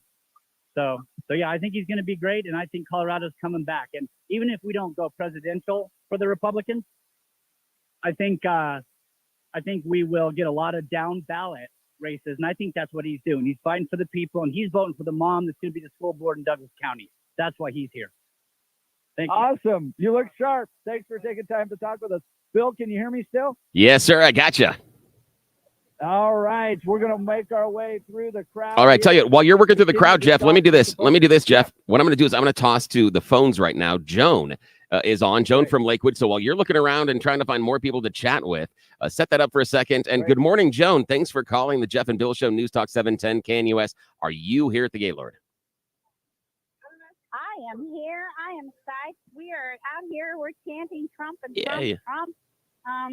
There are all sorts of great patriots out here. This is just wonderful. The weather's fine. Our feet are a little cold because we came so early. But no, we're here and we're going to get in. Oh, that's wonderful, Joan. What time did you arrive this morning? We arrived at 4:30. Ooh, that's about when we were here. It was dark. How many people were in line when you queued up at that time? How full was the line? There's about 45, 50 in front of us. Oh, nice. Now, have you made friends with the people around you? Do you know where they're from? Have you found anybody that's outside of the state? Yeah, I actually I'm standing with a really nice man who's up from Larimer County, and he's dressed like a patriot. Oh, wonderful. And I'm standing with all sorts of cool people. There's these two ladies, and they have their own designed shirts with Trump with his thumbs up, and it's just exciting, the energy. And I'm seeing all my friends. I have a good friend, Greg, who's a volunteer, and he's over there, the volunteer with the VIP line.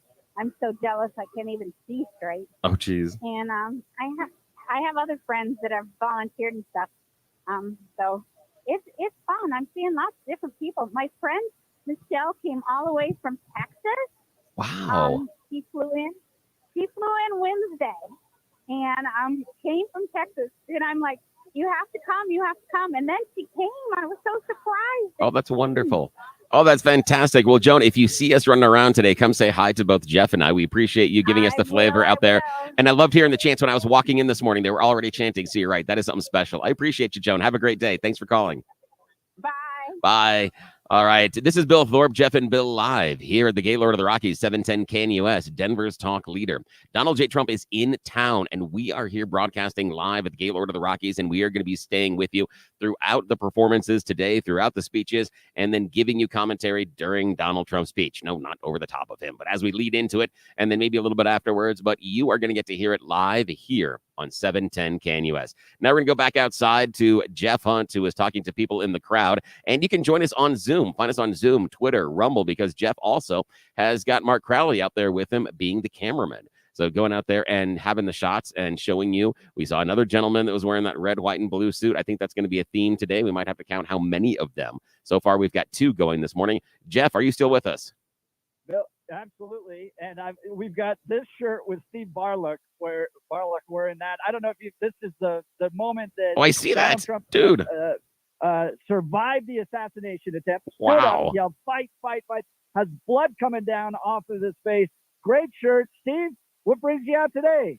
I'm looking forward to Trump, but I'm also here to support the speakers before, Congresswoman Danielle Jurinsky and her fight for the immigration in Aurora, the problems that we're having with the gangs, the people being run out of the apartment houses.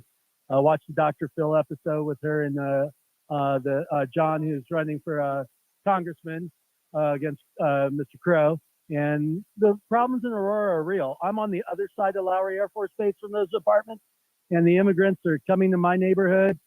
They've approached my house where I take care of my mother, and they've actually hid behind a tree and backed up, just waiting for that door to turn to bum rush. The crime is in the Denver-Aurora border is really real, and I think President Trump bringing the immigration spreading the knowledge of the immigration problem in our bigger cities, especially our Democratic-run cities, is important. And I'm looking forward to Donald expanding on that, and of course, helping us control the inflation that we have in America. So I'm here because we are Trump fans. And there's folks starting the fight chant out here as well. There's a lot of energy, Billy. Oh, it sure sounds really like it. Happy for this energy, and you know what? I think Colorado has a better chance than we did in 16. 7 points isn't tough, and I think the Democrats are a little too comfortable here in Colorado. That's right. I think that's right. If we can get a strong working class male vote to turn out, and the Democrats being asleep, I think we can actually do some good. Great. Steve Barlock, if you remember, Steve ran for governor at one point. Now I'm with Laurel Imer as well. You heard from Weston earlier. Laurel, you're present in grassroots conservative circles throughout Colorado. What are you expecting to hear from Trump today? Well, I think, like Steve just said, we are going to hear him highlight the illegal immigration problem in the United States of America and exactly how it affects our big cities. And it's really an important issue. Crime is the number one issue on people's minds. The cost of groceries, inflation, crime, and all of that leads back to illegal immigration. They tax our system and make it more difficult for citizens to afford affordable housing, groceries, jobs, education, because they're taking all that for free. So I think he's going to highlight those issues. And I'm just so honored to be here as the OG of Trump from June of 2015 when he came down the escalator. Today makes the 26th time that I've seen the president in person, both as a candidate, president, and candidate again. And I'm just so honored to be here to finish it out in Colorado. It's a joy. Well, great to see you as well. The whole Imer crew is out here. We're going to go talk to some young men next, Billy. I think we're up against a break, but the energy is here. The excitement is here. We are standing and fighting back for this country, and people are fired up out here in Aurora, Colorado, Billy. Oh, that's fantastic. Oh, what I'll do is I'll give you a moment there, Jeff, to find some other people to chat with outside, and we are going to take a moment to step aside. You are listening to Jeff and Bill Live. We are broadcasting from the Gaylord of the Rockies. Yes, Donald J. Trump is here in town today. He's going to be speaking to Coloradans. There are going to be thousands of voters and Trump fans here. They're already lining up. They were lining up in the dark, as you heard from Joan from Lakewood. She arrived at 4:30 in the morning. There are already people there. They're out there chanting. They're having fun, and we are bringing you the sights, the sounds, and the spectacle. I love seeing all the outfits. It's fantastic to see all the Trump fans and everybody having fun this morning, and I can't wait to see what's going to happen when Donald J. Trump hits the stage. We appreciate your time this morning. We'll be back right after this. You're listening to the Jeff and Bill Show. This is Denver's talk leader, News Talk 710 KNUS. At this hour, I'm Christina Aguayo in Dallas, and here are your top stories.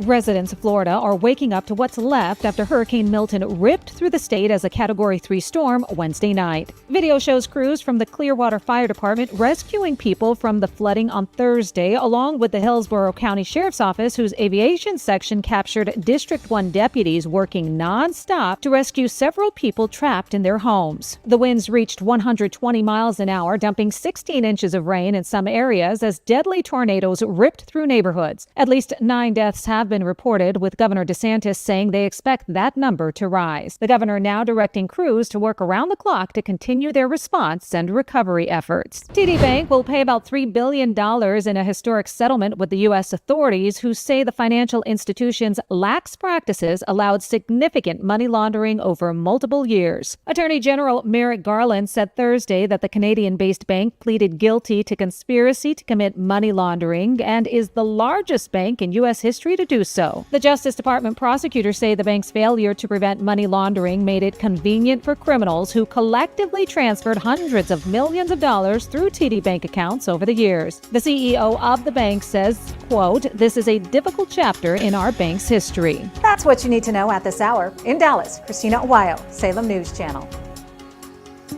RockyMountainBargains.com, where you'll always pay half price. Why pay retail when you can get what you want at 50% off?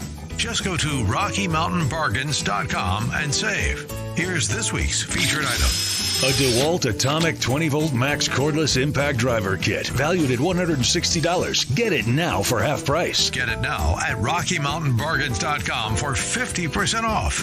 RockyMountainBargains.com, where you always pay half price. Restrictions apply. Go to RockyMountainBargains.com for complete details.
Good morning. This is a very special broadcast of the Jeff and Bill Show. We are live at the Gaylord of the Rockies. Donald J. Trump is in town, and we are going to be there when he is speaking to Colorado voters live. Yes, somehow they have let us in the room. I know, questionable decision-making all around, but we are there, and we're going to bring everything to you. We appreciate you joining us this morning. Remember, it's going to be high around 78 today. Overnight lows around 48. You're going to be in the high 70s to low 80s but throughout the weekend, but we should have a 75 for the Broncos game on Sunday, and then high 70s, low 80s as we roll back into the work week next week. So plan for it accordingly. And my buddy, partner in crime, Jeff Hunt, is outside. He is wandering around with the people that are in line, and he's going to talk to a few fans that have been here for quite a while. Jeff, talk to us. Who are you out there with, and where are you spending time with, man? Billy, I've got some young guys here that are really fired up. Ben and Isaac, are you guys pumped to see Trump? Yes, sir! So, this might be one of the first elections you guys can vote in, right? Yes, first presidential election. So, are you going to pull the lever for DJT? Yes, sir. Yeah, he has my vote. Since day one, when he was running in 2016, I was little, but if I was old enough, I would have voted for him each time. And what gets you guys pumped up about DJT? Aren't young people all Democrats? No, I think more people are pumped up about Donald Trump than probably ever before, especially young people, especially young boys and men. Why do you think that is? Is that he has the leadership of a leader, a warrior. I'm trying to say a captain in war. And I think that the biggest deal for all of us is we need a guide or a leader that can protect us, but also inspire us to be a lot better than what we are, and a lot stronger men, and men that don't complain and care about stupid things, right? That actually want to change the world, right? All right. So tell me why you're supporting DJT. So first issue is me personally is illegal immigration. It has gone way out of control. Our home's been taken away in Aurora. I feel so bad for that lady that experienced all that horror. And also in Springfield City, Ohio, like Haitians, I've heard they're eating dogs and cats. And like, this ain't China, this is America, you know. We have laws and we're civilized. And also, he knows what to do. He doesn't like, with any president, after they serve a term, they look old and frail and like they're like about to drop dead. Trump, after his term, looks normal. So he knows how to handle things correctly. But don't you guys want the government to provide everything for you? Kamala Harris is promising houses for everybody. Don't you want the government to help? We want to work for everything we earn, and nobody's gonna get a free pass in life in anything and get away with it. I think that we have to stand strong, fight for what we got. Yeah, right. All right. Thank you, guys. Let's talk to Rial, right? All right, Rial's over here. Rial, what brings you out today? Well, I just wanted to see President Trump. I want to see him talk today. I've been a big fan of his. My dad, he preaches to the choir about him all the time. I was in a debate class all high school. Was really into all that. You hear that, Billy? I got a fellow master. Yeah, I heard. Yeah, I mean, hey, I rock with it. All of his policies are solid. We had the lowest inflation rates while he was president. That's why I rock with him a lot. Our economy was in its prime. We have the least amount of unemployment at his time, and we need a lot more of that. We need a lot more border control. Kamala, she sits on a throne of lies. Like as Will Ferrell says in the movie Elf, but it's a time where we need to save our country. I believe that it is a time where if it's not Trump, then America's going to it's going to a dark place if he doesn't. Now, what is this on your necklace there? What is that? I'm a welder. I'm a first generation welder in my family. I weld in all these power plants. That's another reason I'm voting for him. A lot of the work has slowed down ever since he got out of office, and we need a lot more of that back in this country. We got to get the world turning. Awesome. The working man out here supporting DJT. Thank you. Now, speaking of fabulous, look at this rhinestone bedazzled Make America Great Again hat. Congressional candidate in the state. Valdemar Archuleta running for Congressional District 1, looking to unseat Diana DeGette because we know she doesn't do anything. we'd actually like to have somebody that works for the people, and that's Valdemar Archuleta. You just had a recent debate. Give us a review of how that went. It was good. It was really fast. It was only a half hour. We each got like 1 minute answers, no rebuttals. So it went by so fast at the end. I don't even remember what I said, but I watched it. It was, but I do think it was clear. Her main objective is abortion and climate change. My main objective is to lower the cost of living and crime. So the people of Denver have a choice. Which one of those issues do you care about? Make your decision, Denver. Well, and Val, you are the chairman of the Colorado Log Cabin Republicans. You represent the LGBTQ community. You're also a Hispanic gay man supporting Donald Trump. What's going on here? I'm supposed to be a Democrat from what they tell me, but just I have all those things on my identity list doesn't mean I can't think about things for myself and make an educated decision about what's really important and which one of these candidates actually matter. It's kind of funny because the first section of our debate, we got to ask each other questions. And the first question to get asked me was just, are you really voting for Donald Trump? And that was it. And I'm like, you're really wasting a question like that. I mean, obviously I am. I'm the Republican candidate. I explain, why between these two options, Kamala is an obvious lesser choice. She's a completely different candidate now than she was 4 years ago. How could you trust her just on that alone? Much less, look at what's happened in the world since Donald Trump left office. Look what's happened to Israel. Look what's happened to Ukraine. Donald Trump is the obvious choice to make our country better, to make the world safer. And so I'm excited to be here. I was down in Colorado Springs in 2020 and I didn't get in. I think you're now in the VIP line, my friend. I think you're getting it. You're like right there at the front. What time did you get here today? I've been here since 2 o'clock in the morning. 2? And it's been great. Like the young men you just talked to. Guy, I remember this about you because you kind of work out at the airport. And so did you even go to bed last night? I did not go to bed. This is basically still Thursday. It's late Thursday night. Really, really late Thursday night for me. But I've loved that I've seen so many young people here today. When I first got here, there was a group of young guys that came down from Fort Collins. They're not even old enough to vote yet, but we're here to support Donald Trump anyway. One of them was like, I'm sad that I'll probably never in my life get to vote for him because he's like 16 right now. But, I'm really encouraged by the amount of young people here and the excitement they have.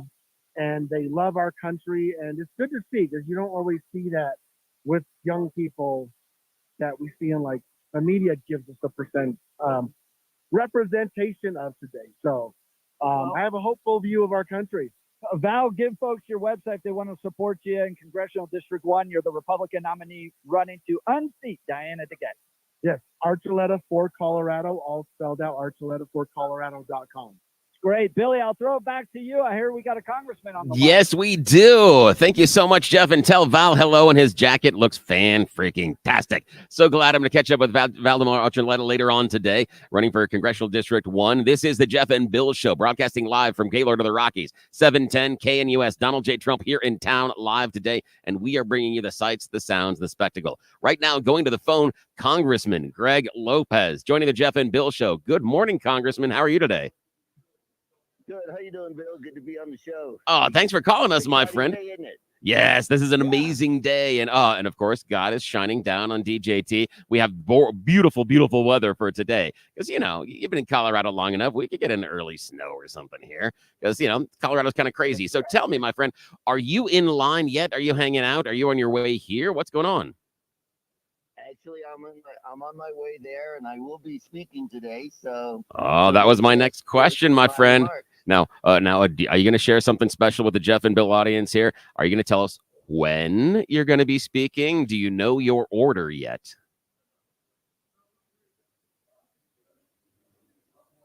Oh no, might have lost Greg. See, I asked the question. I asked the question about when's Greg going to be speaking, and then we get cut off. You see how that works? I'm not supposed to know yet. Know how that is. Congressman Lopez, are you still with us? Are you there? Yeah, there. I got you. Do you know when you're going to be speaking? Do you know the order of the speakers yet?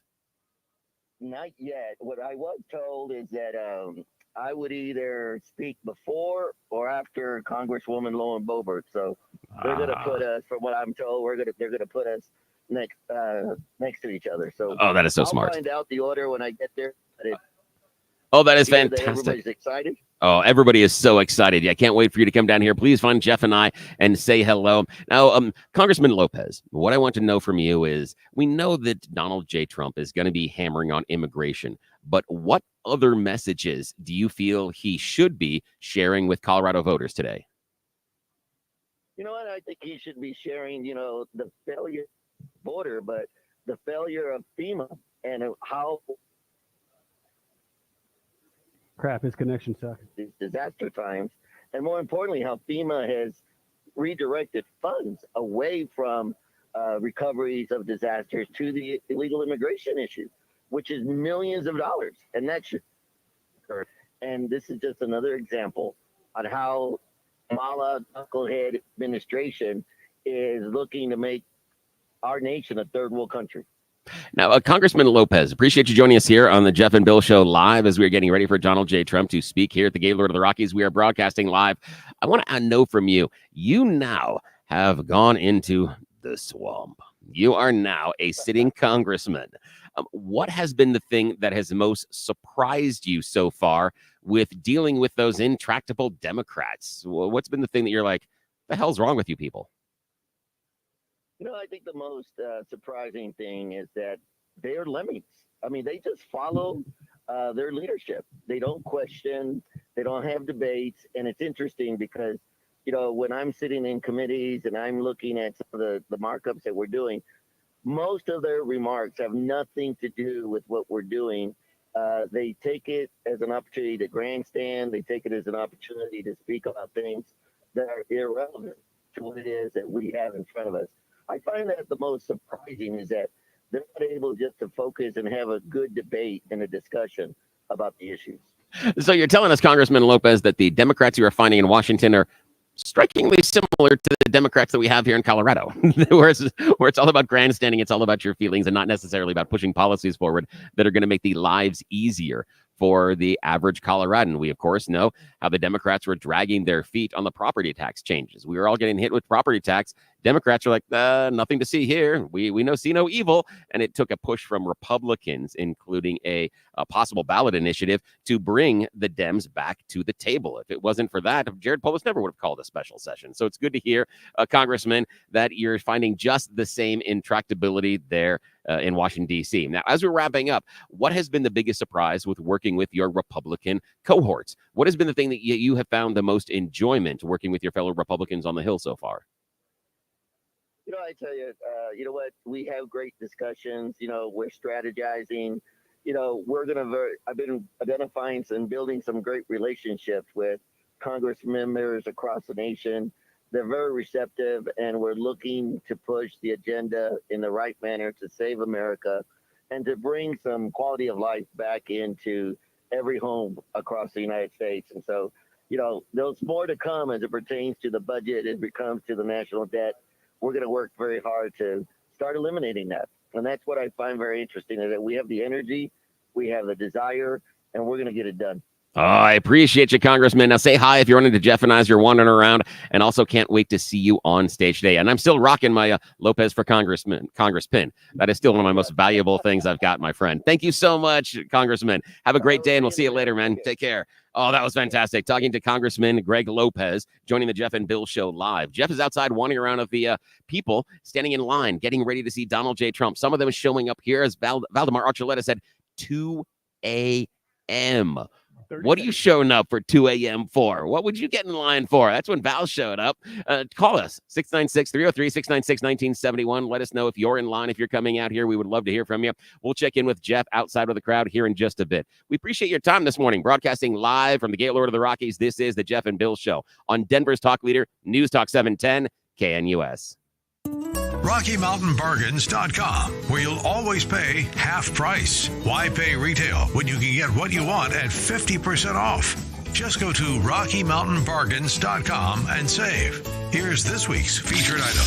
A DeWalt Atomic 20-volt max cordless impact driver kit, valued at $160. Get it now for half price. Get it now at RockyMountainBargains.com for 50% off. RockyMountainBargains.com, where you always pay half price. Restrictions apply. Go to RockyMountainBargains.com for complete details. To be sponsored. KNUS forecast calls for continued warmer and drier than average weather conditions through the weekend and also much of next week here across the metro area. We'll see some fluctuation in temperatures over the next several days, with highs today a little milder, mid-70s, lows upper 40s. Back to the mid-80s Saturday, down to the mid-70s Sunday, near 80 for a high, and sunny and dry on Monday. Weather sponsored by BranchPlanning.com. Secure your future retirement with a reliable income stream. Annuities can provide guaranteed payments, giving you peace of mind. Get your complimentary review at branchplanning.com or call 303-219-0088. I'm meteorologist Mark Huer in the 710 KNUS Weather Center.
Is here on News Talk 710 KNUS. We are Denver's talk leader for a reason, because when something's happening, we are there. We are bringing you the sights and sounds from the Gaylord Rockies as Donald J. Trump is going to be here in Aurora, Colorado today.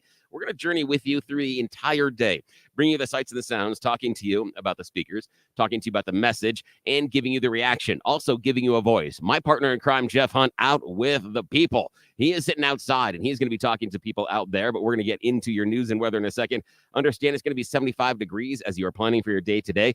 Overnight lows of 48 tomorrow on the weekend, 82 on Saturday, and then 75, partly sunny on Sunday. Fantastic football weather. And then we're in the mid 70s to low 80s as we roll back into the week. Hopefully you've got some time off. I know some kids have got fall break this week. Some of the Hunt kids, the other Hunt kids, have next week as the fall break. They actually are off. Mrs. Jeff is here with the kids, took a couple of them out of school. And I was telling the other kids that, hey, if you're on fall break, that means you get an extra day off next week, right? Isn't that how it works? Only to be fair, Mom and Dad, right? Okay, I'm a troublemaker. We're going to check in with Jeff. He is outside talking to everybody in line. If you want to talk to us, if you're here in line, you're headed on down, I want to hear from you. What are you excited about? What do you want to hear? 303-696-1971, 303-696-1971. We're going to check in on the news. Blake is off today, so we're going to give you the regular, more normal news, and then we'll be back and check in with Jeff outside. We'll be back right after this. At this hour, I'm Christina Awayo in Dallas, and here are your top stories. Republicans may soon hold the majority in the U.S. Senate come November, according to the latest polling from the New York Times and Siena College. The results show that G.O.P candidates hold the lead in key Senate races in Texas, Florida, and Montana. Montana Democrat Senator Jon Tester trails Tim Sheehy, a Republican and former Navy SEAL, 52 to 44%. Sheehy is endorsed by President Donald Trump, who's leading Harris by 17 points in the state. Plus, 55% of likely voters in Montana say they'd rather have the GOP control the Senate. In the Lone Star State, Republican Senator Ted Cruz leads Democrat Representative Colin Allred, 48 to 44%. And Republican Senator Rick Scott holds the 49 to 40% lead over Democrat Representative Debbie Mucarsel-Powell in the Sunshine State. Republicans are hotly contesting at least 7 other Democrat-held Senate seats, including Arizona, Michigan, Pennsylvania, Nevada, and Wisconsin. Ethel Kennedy, who lost her husband, Robert F. Kennedy, to assassination, has died at the age of 96. She was by her husband's side when the senator was killed while running for president in 1968, one of the many tragedies she endured while raising their 11 children. A millionaire's daughter and family matriarch, she advocated for many causes after founding the Robert F. Kennedy Center for Justice and Human Rights, including demonstrating for farm workers in Florida. In Dallas, Christina Aguayo, Salem News Channel. Your KNUS forecast calls for continued warmer and drier than average weather conditions through the weekend and also much of next week here across the metro area. We'll see some fluctuation in temperatures over the next several days, with highs today a little milder, mid-70s, lows upper 40s. Back to the mid-80s Saturday, down to the mid-70s Sunday, near 80 for a high and sunny and dry on Monday. Weather sponsored by branchplanning.com. Secure your future retirement with a reliable income stream. Annuities can provide guaranteed payments, giving you peace of mind. Get your complimentary review at branchplanning.com or call 303-219-0088. I'm meteorologist Mark Huer in the 710 KNUS Weather Center.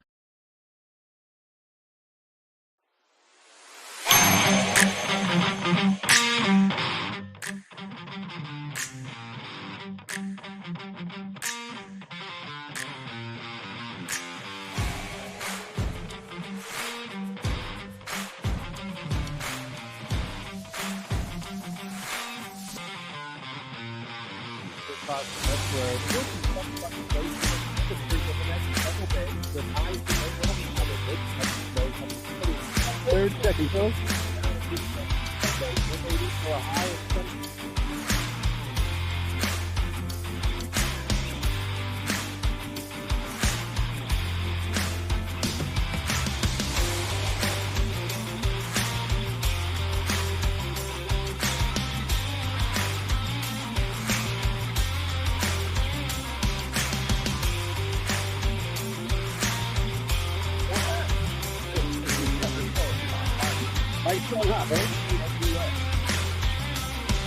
Welcome back. This is the Jeff and Bill Show, broadcasting live from Gaylord Rockies, 710 KNUS. We are Denver's talk leader for a reason, because when DJ Cheese shows up in town, we are here. We are spending the morning with you, giving you everything that is going on, talking to the newsmakers. People are going to be up on stage. Heard from Greg Lopez already this morning. He's going to be speaking either before or after Lauren Boebert. Boebert's going to be on stage. We've heard a number of people that have already been confirmed, but we haven't seen the speaker list yet. My partner in crime, Jeff Hunt, is outside. He is talking to the people in the crowd, those that showed up, some as early as 2 in the morning. Valdemar Archuleta, candidate for CD1. He showed up at 2 o'clock in the morning to make sure that he was there in line. Had a whole bunch of people. Joan from Lakewood called earlier today. They were out there doing some chants. She showed up right around 4:30. And that was the coolest thing when I was wandering into the Gaylord of the Rockies this morning. Hearing the chants and the songs and everybody out there just having a fun time brought me back to when I was a kid. You know, you're hanging outside before the doors open for the concert and you're all having fun. I've got that feeling. I've got that concert feeling here today. And we're at the Gaylord of the Rockies. Jeff and I are going to be spending the whole day here. We'll give you a flavor of the speakers. We also are going to be talking to you right before Donald J. Trump gets up on stage. But we appreciate your time. And you can always give us a call, 303-696-1971, 303-696-1971. Let us know where you are. Are you headed out here? Are you stuck in traffic? Are you out in the line? We would love to hear from you. And right now, I'm going to throw back out to my partner, Jeff Hunt, who is out there with Mark Crowley doing the video, talking to the huge Trump fans. Jeff, are you with me? Bill, I think I found the guys who got here earlier than anybody else. No way. Who? Last night, these guys from Fort Collins, Colorado. Are you guys fired up? Yes, sir. Why did you decide to come down at midnight last night? Nobody else is here. You decide to camp out. You're young guys. There's a whole lot of other things you can be doing with your time. Why is this so important? We want to see a historical rally. This is probably the last time Trump is ever going to be in Colorado. It's a blue state. He doesn't come down here too often, so we were just hoping to catch the final one. And it's probably his last tour for rallies. And we figure it's going to be very excited for our country's future, for his future. We want to see him in office this upcoming election. Now, why do you think he's better than Kamala Harris? Kamala's promising a lot of free things, guys. Well, she's been in office for 4 years, and all this stuff she's promising she could do it right now. But honestly, her border policy is like a big deal here. Like here in Aurora, Colorado, the Venezuelan gangs are taking over our people's apartments, kicking them out. They have nowhere to live. Just we're not doing nothing about it. And I don't know, under Trump, we had no new wars. The border was great. The economy was great. Fuel economy is better. Yeah, a lot out there. So do you feel like you're fighting for your future here? I mean, you're young guys. Are you in high school? Are you done with high school? So are you able to vote in this election? No, sadly not yet. But you're here anyways because you want to be a part of the process, right?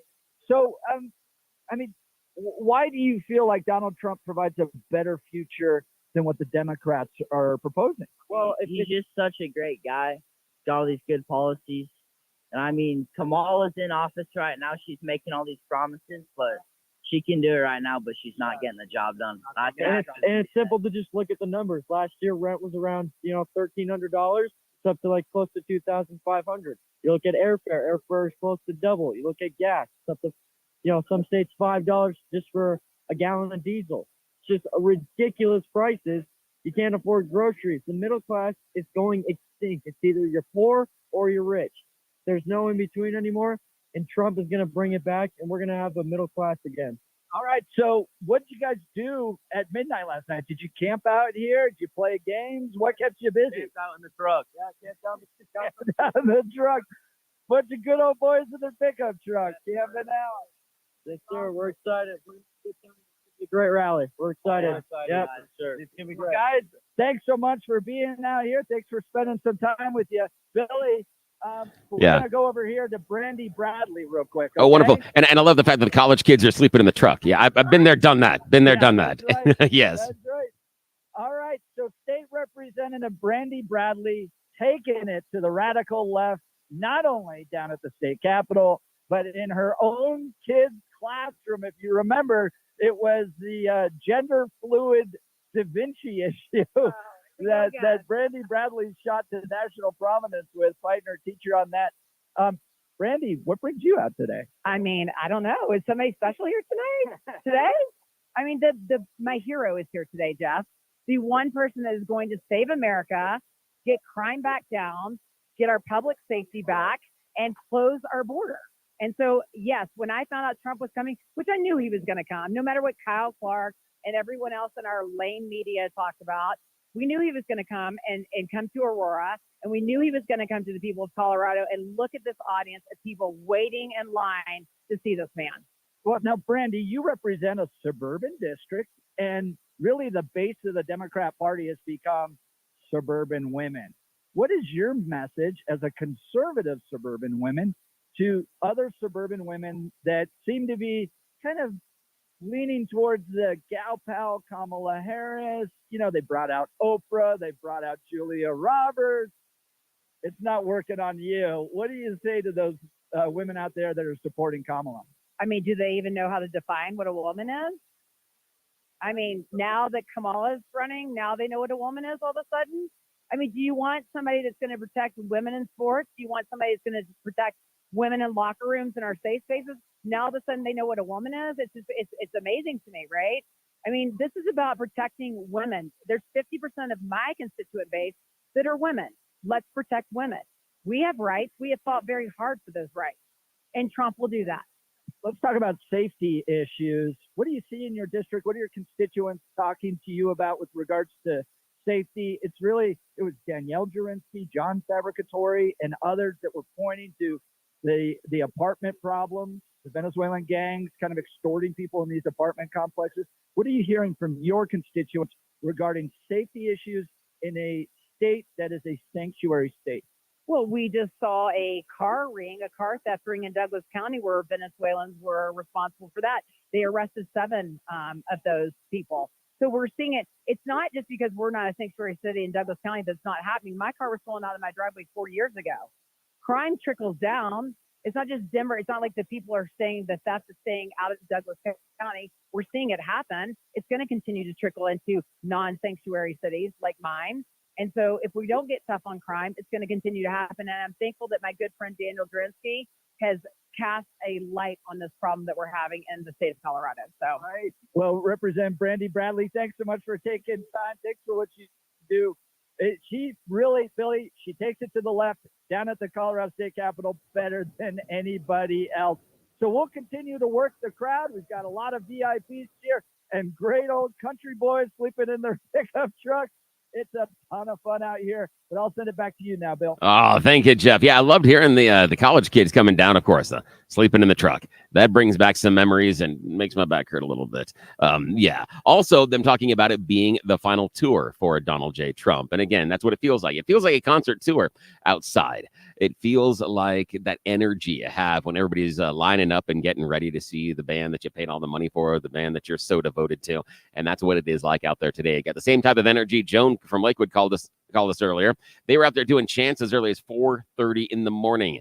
Valdemar Archuleta, candidate for CD1, was down here at 2 a.m. to make sure that he's going to see DJT. And of course, you heard Greg Lopez, current congressman, that joined us live on the air saying that he is going to be speaking. So he's already on the speakers list, and he's going to be speaking right near Lauren Boebert. Don't know if it's going to be before or after. So we're excited to see about that one. But I would take a moment here and talk to you about how I'm no longer living my life in pain. I know how that is as you get older. I thought as you get old, it was just something that was going to happen. You just had to deal with those aches and pains on a daily basis. It was not a matter of what hurt.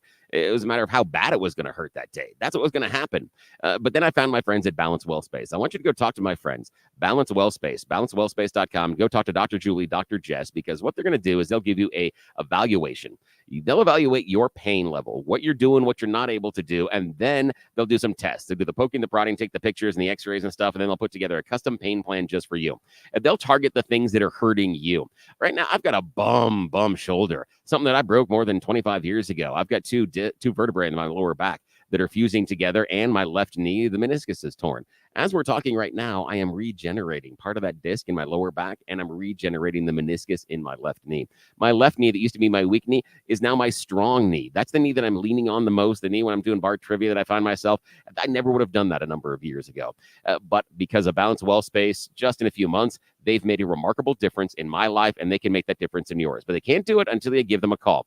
Check them out at balancewellspace.com. Brand new offices right across from Hangar 2 in Lowry. Plenty of parking, and you know me, I love those big shady trees that I can park under. They've got plenty of those for you as well.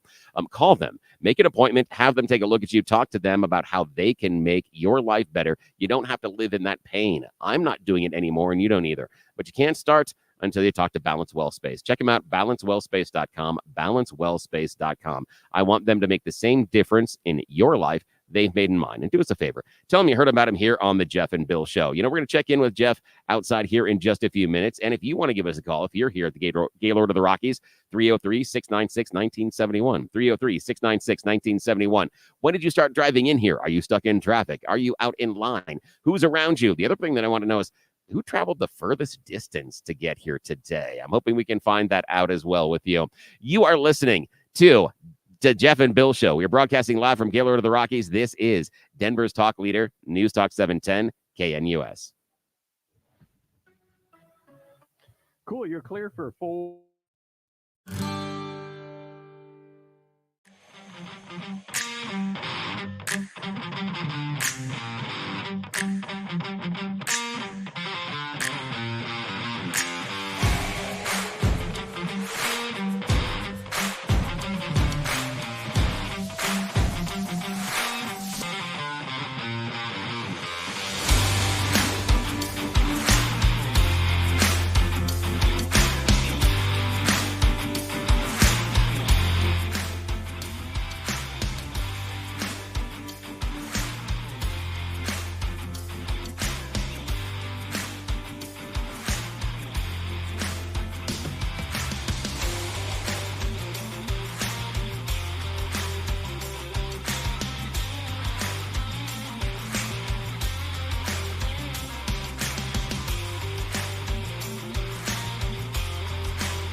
Nice going hot, Billy. Yeah, remember, Peter Boyle's tomorrow morning starting at 9 a.m. He's going to have all your reaction to Donald J. Trump here in Colorado today, and we are broadcasting live from Gaylord of the Rockies. Yes, DJT in town, and we are bringing you all the sights and sounds, spending your morning with us. Thank you so much, and I appreciate it. And we're also going to be streaming the speech this afternoon and running through all the speakers. A reminder, as you're walking out of the house today, 75 degrees is going to be your high. Tomorrow, 82, and then 75 for football on Sunday. High 70s to low 80s as you roll back into work the next week. Now I'm going to go back out to my friend and my partner in crime, Jeff Hunt, who has got three generations of MAGA fans, my friend. Tell me more. That's right. I have probably the cutest Donald Trump supporters I have found right here. An entire family, grandma, grandpa, mom, dad, all the little ones. Come on in over here. We've even added some more young ones here. So y'all are from Erie, Colorado. Erie and Broomfield, Colorado. And, what brings you out here? Bringing the kids to come see the Trump rally? Why'd you decide to do that? Yeah, well, we've actually been trying to find a rally close enough to Colorado to drive to, but we're excited to be out here and support Donald Trump. We believe that he's the right next president for our country, and we think it'll be something the kids get to look back on. It's a historic moment. The kids get to be a part of the democratic process. I brought my kids out here too. It's not too often a former president of the United States, future president of the United States comes to your town. So you got to take advantage of it, right? Yeah, absolutely. Absolutely. What is it about Donald Trump that you support versus Kamala Harris? A lot of the base of the Democrat Party are suburban women. I don't know. Tell me what's different. I mean, there's a lot of things, but simply we want a strong economy. We want a strong country. My husband's a Purple Heart recipient. We're a military family. We believe in a strong country and the importance of that to the world, really, but especially for our kids. We believe he has really no incentive to be here doing this. And in some ways, that's what makes him great. He really believes that he is the right person to make America great again. I mean, truly, we just believe that. So introduce me to everybody here. We only have to do first names. You don't have to share everybody, but start with Grandma and Grandpa here. Yeah, we actually go Oma and Appa, which are our nicknames. So Matt and Dawn, and Madeline's our oldest. Yeah, Madeline, my husband Troy. We've got Mila, Hallie, Arabella. So she's turning 10 this weekend. It's birthday weekend. 8, 6, and this is our niece Nora. Just turned 1. Yeah. That is great. I love it. Well, first of all, thank you so much for your service. You received the Purple Heart. Where was that? Afghanistan. Yeah. Wow. Gosh, I don't want to have to get too personal if you don't want to, but you saw the withdrawal. You saw the Biden policies with regards to Afghanistan. Do you have any comments on what happened there? None that I'd like to share on the radio, but strong feeling. Yeah, Troy's been in the service a long time. He did 2 tours in Afghanistan, and like you said, he was in a number of skirmishes, and one in which he received the Purple Heart. What happened in Afghanistan, the withdrawal was it was strategically just stupid. It's embarrassing when we could have had a long-standing military presence there with an air base that gives us strategic access to that part of the country. And for Biden and Harris just to walk away from that. In a manner that they did, which just made the U.S. look like a laughing stock, and leaving behind all those people that just wanted freedom. Yeah, and it's our longest war, and what do we have to show for it? Nothing, literally nothing. I mean, Afghanistan's back to exactly where it was before we spent all that money and blood over there. Yeah, absolutely.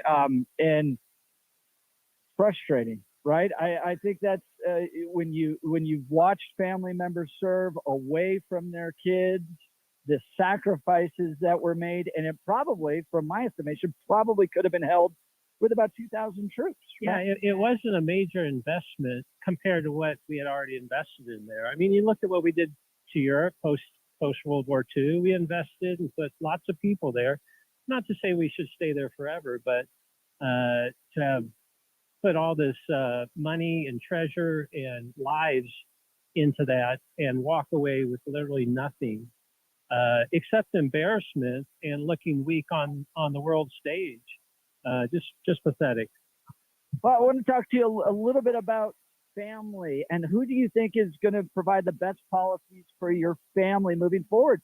Look, Kamala Harris says we're going to increase the child tax credit.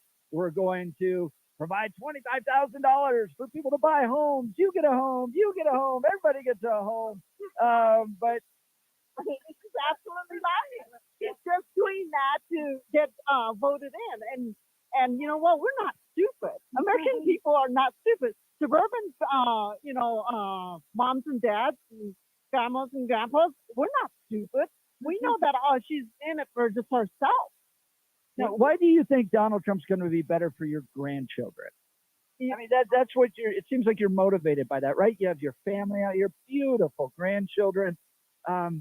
You've got to be thinking about their future in this election. What is it that Donald Trump appeals to you? You know, Donald Trump has his own kids and they have kids. So he has grandkids.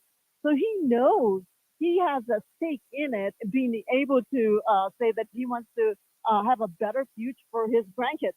He knows what he's looking to do for his grandkids, not just for his grandkids, but also his children. And then all the other Americans that have children and grandchildren. So Donald Trump is the future for all the parents and all the kids. And he has no incentive to do this. Matter of fact, he's probably poorer now than he was before. And Kamala is she's gonna get richer and richer. She's corrupt. She is corrupt like a lot of the government. And one of the things that I look forward to with Donald Trump is that he's going to clean house. He needs to clean house. I mean, I think that 80% of government needs to be trashed.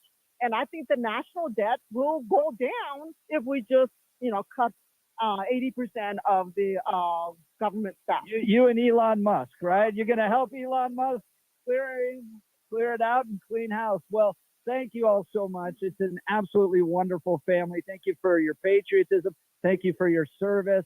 And I hope you have a great time in there today. Billy, it's a lot of fun out here. You're seeing the multi-generational kind of approach, which is just very cool. This is a historic moment for families. Why we brought our kids out here to be a part of the democratic process.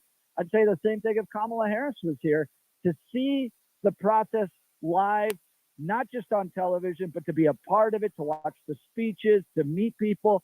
This is what makes America great. I'll send it back to you, buddy. Oh, thank you, my friend. That was fantastic. What an amazing family. And again, tip of the hat, Mark Crowley doing the hard video work out there with Jeff. We are giving you the sights and the sounds of Donald J. Trump coming here to Aurora, Colorado. He made the promise and he's fulfilling the promise. He said he was going to come. The Democrats doubted him.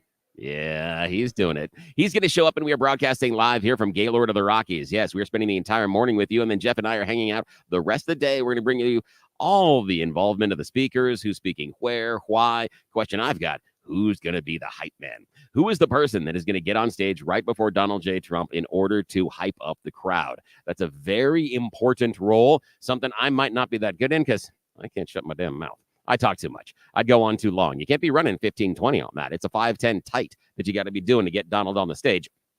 And if you were listening with us yesterday here on the Jeff and Bill Show, News Talk 710 KNUS, you heard the story that Jeff had the very first time DJT came here to town, Western Conservative Summit. He was running over 2 hours late, and Jeff shared with you his stress of having to vamp, having to tap dance for a long period of time, and how after a while, every time he'd step up on the stage, he got booed. Not because he's Jeff Hunt. They'd boo me, but not because he's Jeff Hunt. He got booed because he wasn't Donald Trump, and that was the promise. And eventually, as DJT is there, they've got this promotional video that is runs 90 seconds. with literally 10 to 15 seconds left in the entire video. He's grabbing Trump, getting him on the stage, just as a big voice says, and now the next president of the United States, Donald J. Trump. That's when he walks out. Everything came together at the end. And so I'm curious about how this is going to be executed today. We know that Lauren Boebert's going to be speaking. We also heard from Congressman Greg Lopez joining us and telling us he is going to be up on stage. Jeff and I are thinking, could it maybe be a Derek Wolf? Maybe being the hype man right before DJT. Jose, who was rocking the red, white, and blue suit, joined us earlier in the 6 o'clock hour. He had a suggestion for Rod Smith, former Bronco. I like the idea of thinking of former Broncos. We know that Elway and Manning don't necessarily get that political in front of the cameras. They do behind the scenes, but not in front of the cameras. So who do you pick? Who's that Colorado celebrity? I would love to hear from you. Who do you think would be the best hype person before Donald J. Trump takes the stage to get on stage with him? So 303-696-1971, 303-696-1971. Also want to hear about your stories outside. You're sitting outside. You're queuing up, getting ready to come into the Gaylord of the Rockies. When did you drive down here? Where are you? Who's around? And I want to try to find the person that traveled the longest distance to join us here in Aurora, Colorado. We are at the Gaylord of the Rockies. We're going to be spending the morning with you. We appreciate all of your time with us. You can always give us a call, 303-696-1971, 303-696-1971. Appreciate Joan from Lakewood. She showed up early, 4:30 this morning. And shout out to Corey Nelson, friend of the show. He said he would love to see a pro-law enforcement speaker today. Someone like the great George Brauchler. George isn't on the list. I know that because he and I have been talking the last 24 hours. But hopefully, the man, the myth, the legend, the former talk show host here at 710 KNUS will be joining us later this morning. He is headed out here, but let's see how he can navigate traffic. I've heard traffic is kind of a mess getting in here. So please be careful. We heard that there's a double left turn on the Lower Tower Road around 81st, single turn, major holdup right now because, again, we have thousands and thousands of people. We're thinking at least maybe 5,000 to 8,000 are going to show up here with us at Gaylord of the Rockies to join us and to see Donald J. Trump speaking live. We're going to be here with you, spending the morning with you. I want to hear from you. 303-696-1971. What do you want to hear from Trump? He is going to speak about immigration, but what are those other highlights? We had some suggestions about highlighting some tax differences, highlighting some different proposals. What are the things that could really, really help? Talk about, say, his economic proposals, the differentiation he has between he and the Harris campaign. I'm really thinking that if he wants to really resonate the message, lean into that message about you've been there for the past 3.5 years. What have you done? If this was such a big deal, why haven't you accomplished it now? What has been the major holdup that has prevented Vice President Harris from getting all of these big plans pushed through? Again, if you and I are game planning this, the easy thing is throw the old man under the bus, Biden. You know, Democrats do that. They yanked him from the ticket. Why wouldn't they toss him under the bus for this one? Why wouldn't they scapegoat him out as far as that's why stuff didn't get done that we need to do now? Biden's not running for anything anymore. Yeah, there's going to be some hurt feelings, but the Democrats aren't doing that. They're protecting Biden, which I find very interesting because I think it's stronger if they would say, well, Kamala didn't have the power as a vice president to do X, Y, or Z, and now she's going to have the power to do it. Persuasive? Not so certain. But I think it's a way around that, you know, what he's been doing for the last 3 years. But I think that's where DJT is going to be going with that one. I think he's going to hit immigration very hard. I think he's going to talk also about kitchen table economic issues. The fact that when you're going to the grocery store, it's taking more out of your pocket. And wage growth is there, but it's not keeping up with what we are seeing as far as inflation and prices. And what are we going to do in order to bring them down? Hopefully also talking about trade and a bunch of other stuff. But, give me a call, 303-696-1977. And what I want to do is I want to go to the phones right now and talk to Mike. Mike is joining us here on the Jeff and Bill Show, News Talk 710 KNUS. Mike, thanks for the call. How you going? How you doing this morning, man? I'm doing wonderful. How you doing? Doing good. Thanks. Now, are you down here at the rally or are you just listening to us? I'm just curious. I am just listening to you. I appreciate that. I'm in the oil and gas industry. Oh, yeah. And, Days off are hard, man. Getting off work early. Yeah, but Yeah.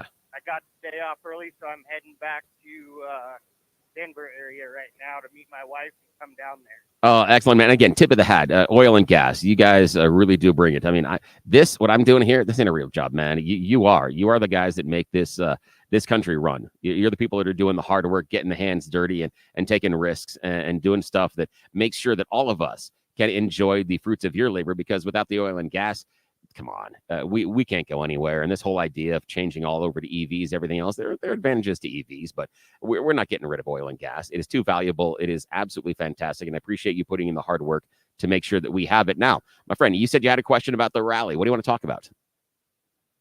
Well, I'm part of the Colorado Conservatives group. First of all, thank you very much for that last comment. I appreciate it. And on the website, they said that they are no longer doing the bus shuttle from the parking lot that was sent out in the email yesterday. Yeah, I got that. Yeah. So I wasn't sure if you guys had heard anything about it, or I haven't heard if yet. I'm able just to valet at the. Yeah, I know. Yeah, you should be able to valet at the hotel. That'll cost you a little bit, but not bad. That might be the best. I'm wondering because they had two parking lots. That first parking lot, and they had an overflow.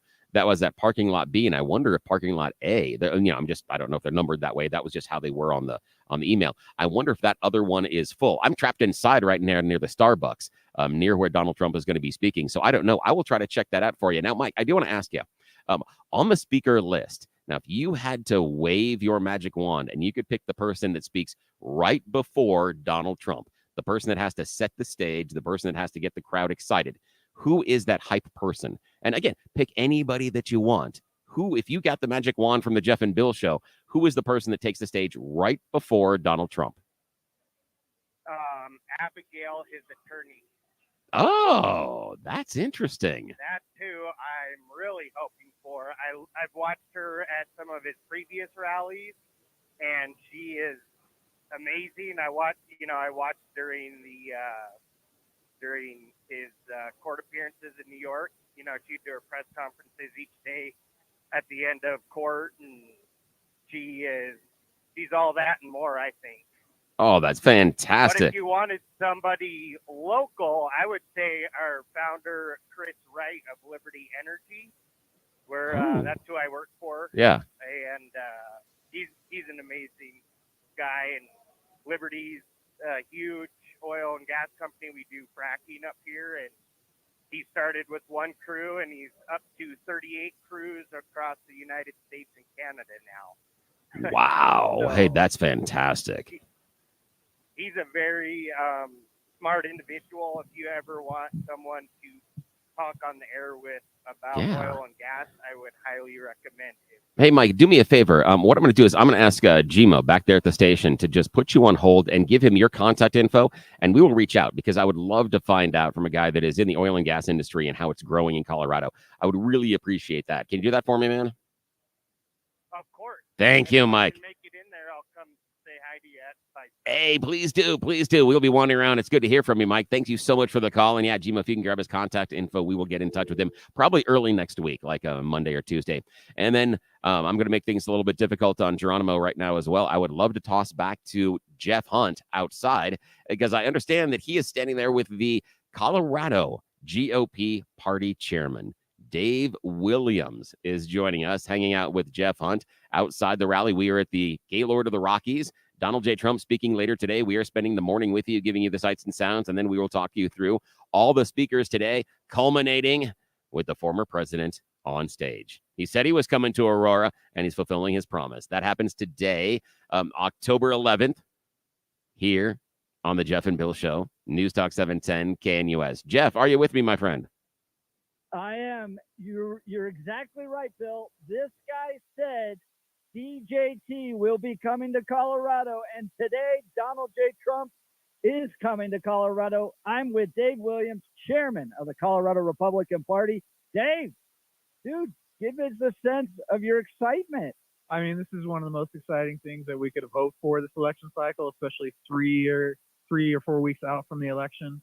Donald Trump is going to be the 47th president of the United States. You can feel the energy. It's very palpable.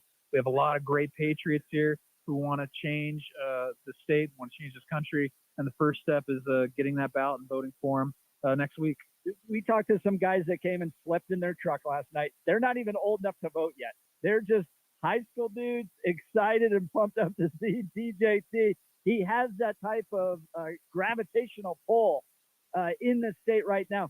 Tell me how this is either going to benefit or hurt other Republicans. Do you see it hurting any other Republicans or just benefiting them? Not at all. Not at all. This is going to excite the base. It's going to energize the base, especially when the very last stretch of this election campaign season is occurring. This is right at the moment where we need to crescendo, unite, and just get out the vote and chase those ballots as best we can. Now, Dave, you were on our list of somebody that could speak today. Are you going to be up on that stage? They have me on the program. I'll give some welcoming remarks and just thank everyone for being here.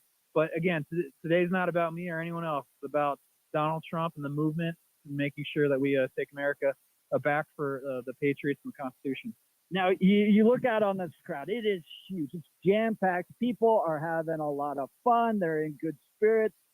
Just give you optimism on the Republican movement in Colorado. We're going to get some wins this year. Oh, yeah. We're definitely going to get some wins. The question is to what degree. Kamala Harris and Joe Biden have been such a disaster, not only for the nation, but for Colorado especially. And I think voters here in this state are ready for some change, and they want to restore balance because this place is out of control. I mean, we're here because of Venezuelan gangs. Thanks to Donald Trump, we actually get to highlight this issue and talk about it, even though Polis and the other, fake news pundits would tell us not to believe our own eyes, right? Don't believe the video. Code violations, guys. It's code violations. It's absurd, but everyone can see that we got a huge problem here in Colorado. Every state is now a border state, and because of people like Donald Trump, we're in a position to, again, take back this country, and the first step is voting when we get those ballots next week. So you're the chairman of the Republican Party, which means you're looking at not just top of the ticket, you're looking all the way down into the House, the Senate. You served in the House as well. Are we going to have more than the mighty 19? At one point, with the mighty 19 Republicans left, are we going to see more Republicans take the House, have a stronger pushback on the radical leftist agenda happening at the state capitol? Yeah, I'm feeling pretty bullish. I think we're gonna definitely take some seats back. Democrats, unfortunately, are still going to have a majority, but that's okay. We need to make some gains. We definitely want to stop the bleeding from 2 years ago, and I think we're in a position to do that, especially with Donald Trump on top of the ticket. I mean, it's a big day. DJT talking about immigration, talking about the economy as well. Lots of energy building up here. It's going to hopefully affect the down ballots as well. Republicans seem optimistic, Billy, especially, less than, 3-4 weeks from the election, right? Oh, yeah, definitely. Again, look, we got some important races. We got Gabe Evans against Congresswoman Caraveo. That's a truly tied proposition, but as long as we can get out our votes, and with the Libertarian being off the ballot, I think we're in a good position to win that. Jeff Hurd's going to win. Crank and, of course, Lauren Boebert, they're going to win their races. I think things are looking good on the horizon for Colorado Republicans. Yeah, good moment for Colorado Republicans. It reminds me, of previous rallies where they're coming out, they're getting fired up, and then hopefully activated. So last question, Dave Williams, somebody wants to do something. They get out here, they get fired up. I want to be a part of the political process. What do they do? You bet. Well, you can certainly visit our website at cologop.org and click on the volunteer link, and we'll get you plugged in right away. Or you can go to Donald Trump's website and join Trump Force 47, not only to help in Colorado, but also in other swing states. This is going to be decided by the slimmest of margins in places like Pennsylvania, Arizona, or Wisconsin, for example. And if we can help them in those states, then we're going to get that guy back into the White House. Look, we're a government of the people, by the people, and for the people. If the people don't get engaged, then the radical left and all their corporate cronies continue to control our government. Dave, thanks so much for taking the time. We're going to be providing the rally live on 710 KNUS. You can hear Dave Williams speak. He's going to introduce it. He's going to be the first one to walk out and get that crowd going. Dave Williams, Chairman of the Colorado Republican Party. Thanks for your time, sir. Thanks, Jeff. All right, Billy, I'll throw it back to you. Thank you, Jeff. That was amazing. And again, my partner in crime, Jeff Hunt, called it. Dave Williams leading off. He is going to be the opening speaker tonight. We have known so far now, we've confirmed Dave Williams, Congressman Greg Lopez, and Congresswoman Lauren Boebert all taking the stage. Before we step aside on this one, I want to go to the phones. Jay from Sterling, you are on the Jeff and Bill Show, News Talk 710 KNUS. Good morning, Jay. How are you? Good morning, you guys, and thanks again. We need a strong businessman that has built something. He has proved in his lifetime that he can build things. And he's not a politician, or he wasn't a politician. He wasn't a career politician. But That's true. We need a man of that nature like Trump. He's built stuff, and we all like to grow in life, whether it be through college, whether it be through our farming organizations, whether it be through anything, business of any nature. And he is that man that stands up for us that work hard to build something, a business. We need a businessman in there, somebody that sees the whole logistics of what it is meant to create life. Now, Jay, what I want to ask you about, what messages, I mean, obviously we know the immigration message is going to be forefront in Donald Trump's speech today. Yeah. What other messages do you think he needs to put forward to resonate with Colorado voters? Incentive would be to get the high school kids and younger generations to get those people more credibility, to where we can get more young kids, graduating into the workforce. I think that's true. And you've been hearing, as you spent some time with us this morning, you've heard some kids. We got some kids that came down at midnight from Fort Collins to show their support for Donald Trump. Yeah. Some being able to vote for the second time, and they slept in the truck. Dude, that's hardcore. That's fantastic. Well, I'm a farmer, whatever. I mean, you line up them pickups, man. You line up them semis.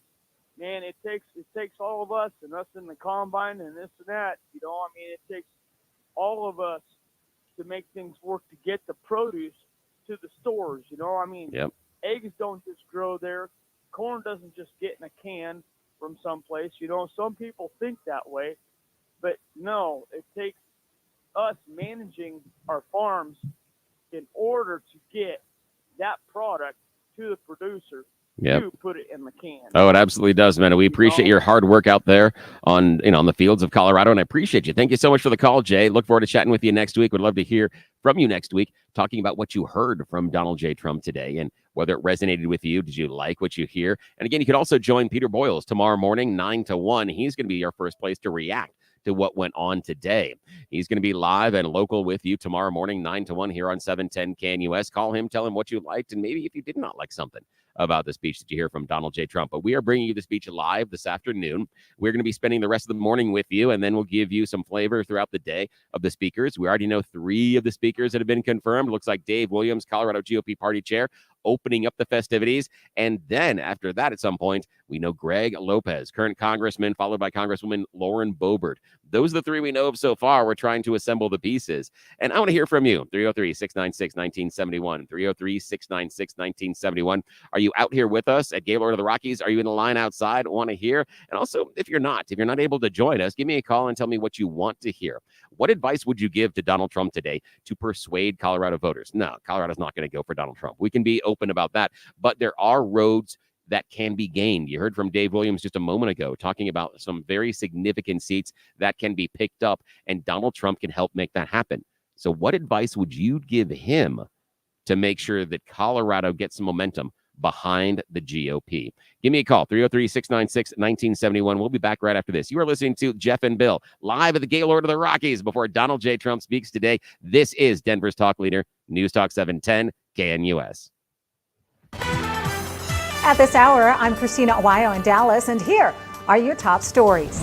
First responders jumping into action the moment Hurricane Milton tore through Florida, rescuing anyone they could find. In fact, a Hillsborough County Sheriff Chad Cronister and a deputy on the Marine unit saved a young boy who was floating on a piece of debris in the parking lot outside of a food mart. According to the sheriff's office, the boy is 14 years old, and he was alone. He was rescued in Tampa, about 2 miles from the University of South Florida. The number of Americans filing for unemployment benefits last week jumped to its highest level in more than a year, a possible sign of softness in the labor market. The Labor Department reported Thursday that applications for jobless claims jumped by 33,000 to 258,000 for the week of October 3rd. That's the most since August 5th, 2023, and well above the 229,000 analysts were expecting. Applications for jobless benefits are widely considered representative of U.S. layoffs in a given week. However, they can be volatile and prone to revision. Analysts highlighted big jumps in jobless benefit applications across states that were most affected by Hurricane Helene last week.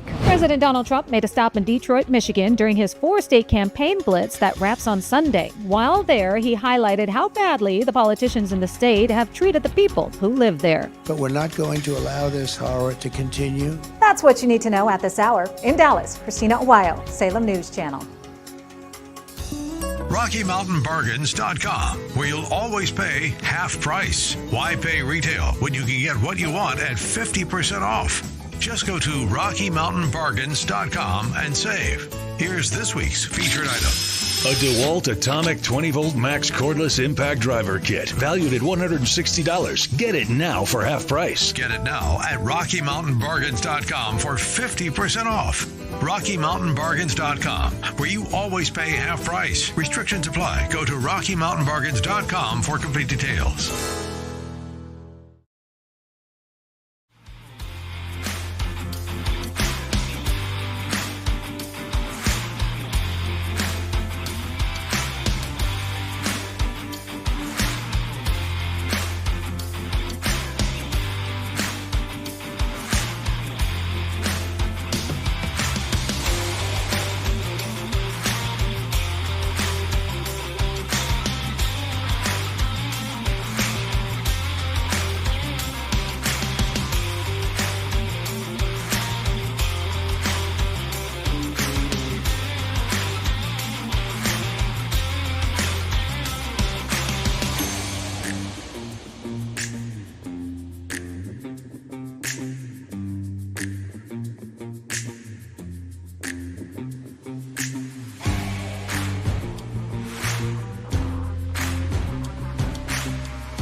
This is Jeff and Bill live at the Gaylord of the Rockies. You're listening to Denver's Talk Leader, News Talk 710 KNUS. 75 degrees is going to be your high today. Overnight lows of 48. 82 Saturday, 75. Gorgeous weather for football. 76 as we roll back into work on Monday. A little bit of a teaser for you. We have the man, the myth, the legend, the dude that used to sit in this chair, George Brauchler. Yes, he's going to be joining us after the top of the hour. I don't even know where that came from. Also, we have an insight onto how the speaker lineup is going. Maybe right before Trump, it's not going to be a hype person. Maybe we've been thinking about this wrong. Maybe they're looking at going in a totally different direction. So we are going to talk about that with you here in just a sec. Give us a call at 303-696-1971, 303-696-1971. Tell us where you are. Are you coming out here? Are you in line? What are you doing? We want to have you share with us the sights and sounds. The Crohn's and Colitis Foundation has been at the forefront. All right, you're clear.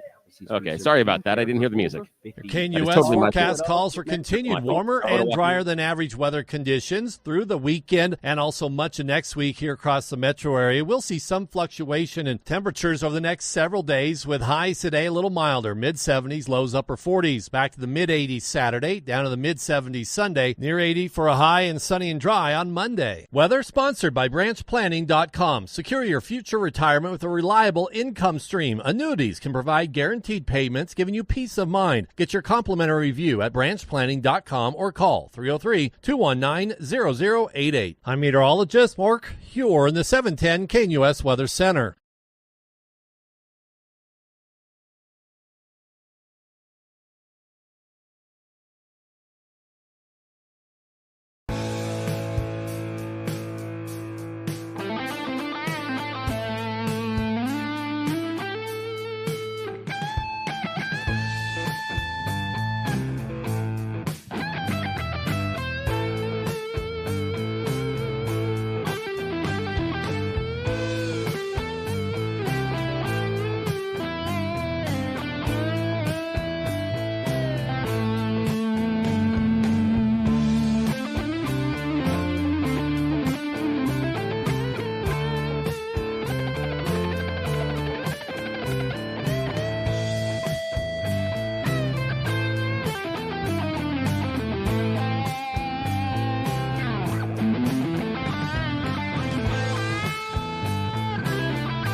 Yeah, welcome back to the Bill Broadcasting live from the Gaylord of the Rockies. Donald Trump is in town. He said he was coming.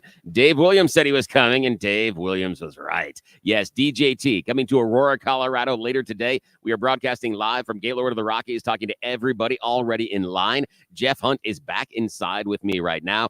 And in a moment, you could hook that up to my veins and I could live forever. The MAGA energy out there is fantastic. Oh, that's wonderful. Dude, Can't they're believe all the ready people. to charge the fields of Falkirk. Yeah, they're going to tear down the goalpost after this. All right. Now, remember, it's going to be 75 for you today heading outside. 82 is going to be the high tomorrow. 75 for football on Sunday. And we're going to be in the mid-70s when you roll back into work on Monday. Thanks for spending the time with us this morning. Give us a call at 303-696-1971. 303-696-1971. Tell us if you're here in line. Tell us if you're coming out. You can give us your own traffic report. We want to hear, are you coming out? And if not, why not? Why can't you join us out here today? I understand you're working. You got to take the lunch pail and you got to take care of those things. That's okay. You got bills to pay. We honor that. But also, what do you want to hear from Donald J. Trump today? How can he give the best message to put momentum behind the Colorado GOP? We know Dave Williams is going to speak today. We know Greg Lopez is going to speak. We know that Lauren Boebert's going to speak. And we think there's been a tactical change before Donald Trump. Maybe I've been getting it wrong. Maybe it's not a hype person. Maybe there's a better way to introduce Donald Trump. We'll talk to you about what the rumor is right here at the Gaylord of the Rockies about how that thing's going to kick off. But first, we're going to give you the news. Blake Olson is off today. Here's your news. At this hour, I'm Christina Aguayo in Dallas, and here are your top stories. President Donald Trump is saying CBS should lose its license over edits made to Vice President Kamala Harris's answers in her 60 Minutes interview. Trump taking to social media saying, quote, a giant fake news scam by CBS in 60 Minutes. Her real answer was crazy or dumb, so they actually replaced it with another answer in order to save her, or at least make her look better. Here's the two answers, side by side. But it seems that Prime Minister Netanyahu is not listening. Well, Bill, the work that we have done has resulted in a number of movements in that region by Israel that were very much prompted by or a result of many things, including our advocacy for what needs to happen in the region. But it seems that Prime Minister Netanyahu is not listening. We're not going to stop pursuing what is necessary for the United States to be clear about where we stand on the need for this war to end. People across the board are now calling for the full, unedited interview to be posted to the CBS website, while Trump is saying what they did is totally illegal. Residents of Florida are waking up to what's left after Hurricane Milton ripped through the state as a Category 3 storm Wednesday night. That's what you need to know at this hour. In Dallas, Christina Aguayo, Salem News Channel. U.S. forecast calls for continued warmer and drier than average weather conditions through the weekend and also much of next week here across the metro area. We'll see some fluctuation in temperatures over the next several days, with highs today a little milder, mid-70s, lows upper 40s. Back to the mid-80s Saturday, down to the mid-70s Sunday, near 80 for a high and sunny and dry on Monday. Weather sponsored by branchplanning.com. Secure your future retirement with a reliable income stream. Annuities can provide guaranteed payments, giving you peace of mind. Get your complimentary review at branchplanning.com or call 303-219-0088. I'm meteorologist Mark Huer in the 710 KNUS Weather Center.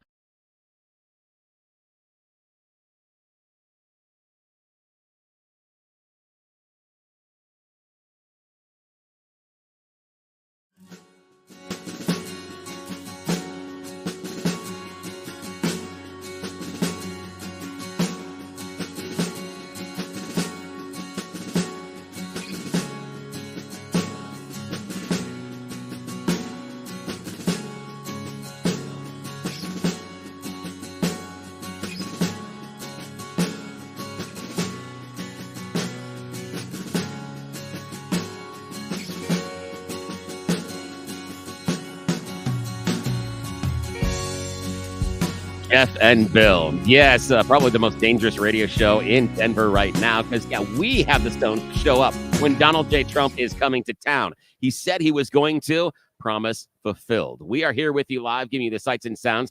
Jeff is back inside after spending outside last couple of hours. We ran out of battery. I know. That was fantastic talking to everybody. We were having so much fun. My was goodness. And it just crosses the spectrum from multi-generational to high school kids camping out in their car to grandma and grandpa. Everybody's out there. The elected officials, the common folks like ourselves, Bill. Oh, it's fantastic. You found 3 generations. You found kids that can't vote yet. You found Valdemar Chaletta, who showed up here at 2 o'clock in the morning. Bedazzled. Dude, and hasn't been asleep MAGA yet. hat. That is fantastic. And Val's already a loose cannon. Now he hasn't slept, and he's wearing a bedazzled MAGA hat. Yes. And now we are going to take a step back in time. We are going to do the Peabody and Mr. Sherman thing and jump in the Wayback Machine and bring you back to a former talk show host here at 710 KNUS. Yes, wiggly lines, wiggly lines, wiggly lines. And it is Mr. George Brauchler, a soon-to-be district attorney again, joining Jeff and Bill live. Thank you so much, man. Is anyone even running against you? Yeah. Do they even know who's running against you? Yes, there is. She's a very nice lady named Karen. No joke. And she's a very nice lady who has, I believe, to date, raised $150. But I had one debate with her. She was very nice compared to what I had in the primary. Who came on our show once and then said, never again. Never again. Yeah, didn't like the questions, No, I guess. not. But I think it's going well. I just want to knock on wood because as anyone listening who's ever heard of me before knows, my Achilles heel are completely inexperienced, ill-equipped attorneys. That's what brings me down every time. So you're saying that if Karen would start doing whiteboard ads, right, it'd work out better, right? Just okay, pointing at lakes and Yes, trees and drawing trees. pictures of things, and then promising to run around the state giving out money that people can't explain why he has access to it from lawsuits in our name. Yes, that is the way to defeat me. Take the Bob Ross. We're gonna have some happy little trees over What's here. a courtroom is the defeating slogan of my opponent's campaign. George, you're going to be the district attorney in a brand new judicial district. Yes, yeah. Which will cover Douglas, Lincoln, and Elbert County Judicial District 23. Now, you're not quite measuring the drapes, but you're thinking about what the office is going to look like, how you want to implement it. We've got real crime problems here. Oh, buddy. You've also been out there on this proposition that's going to say, basically, you do the crime, you do the time. I've been the co-chair for a while now of the Truth in Sentencing. That is true. That is one that locks in 85% of a sentence for violent criminals minimum before they can be parole eligible. Anybody that's listened to Michael Fields or anyone else who's talked about this thing knows that right Smartest now. guy in politics. Really smart dude. Maybe too young. You know what I mean? Like he just doesn't have credibility yet because he's not even 20 or something.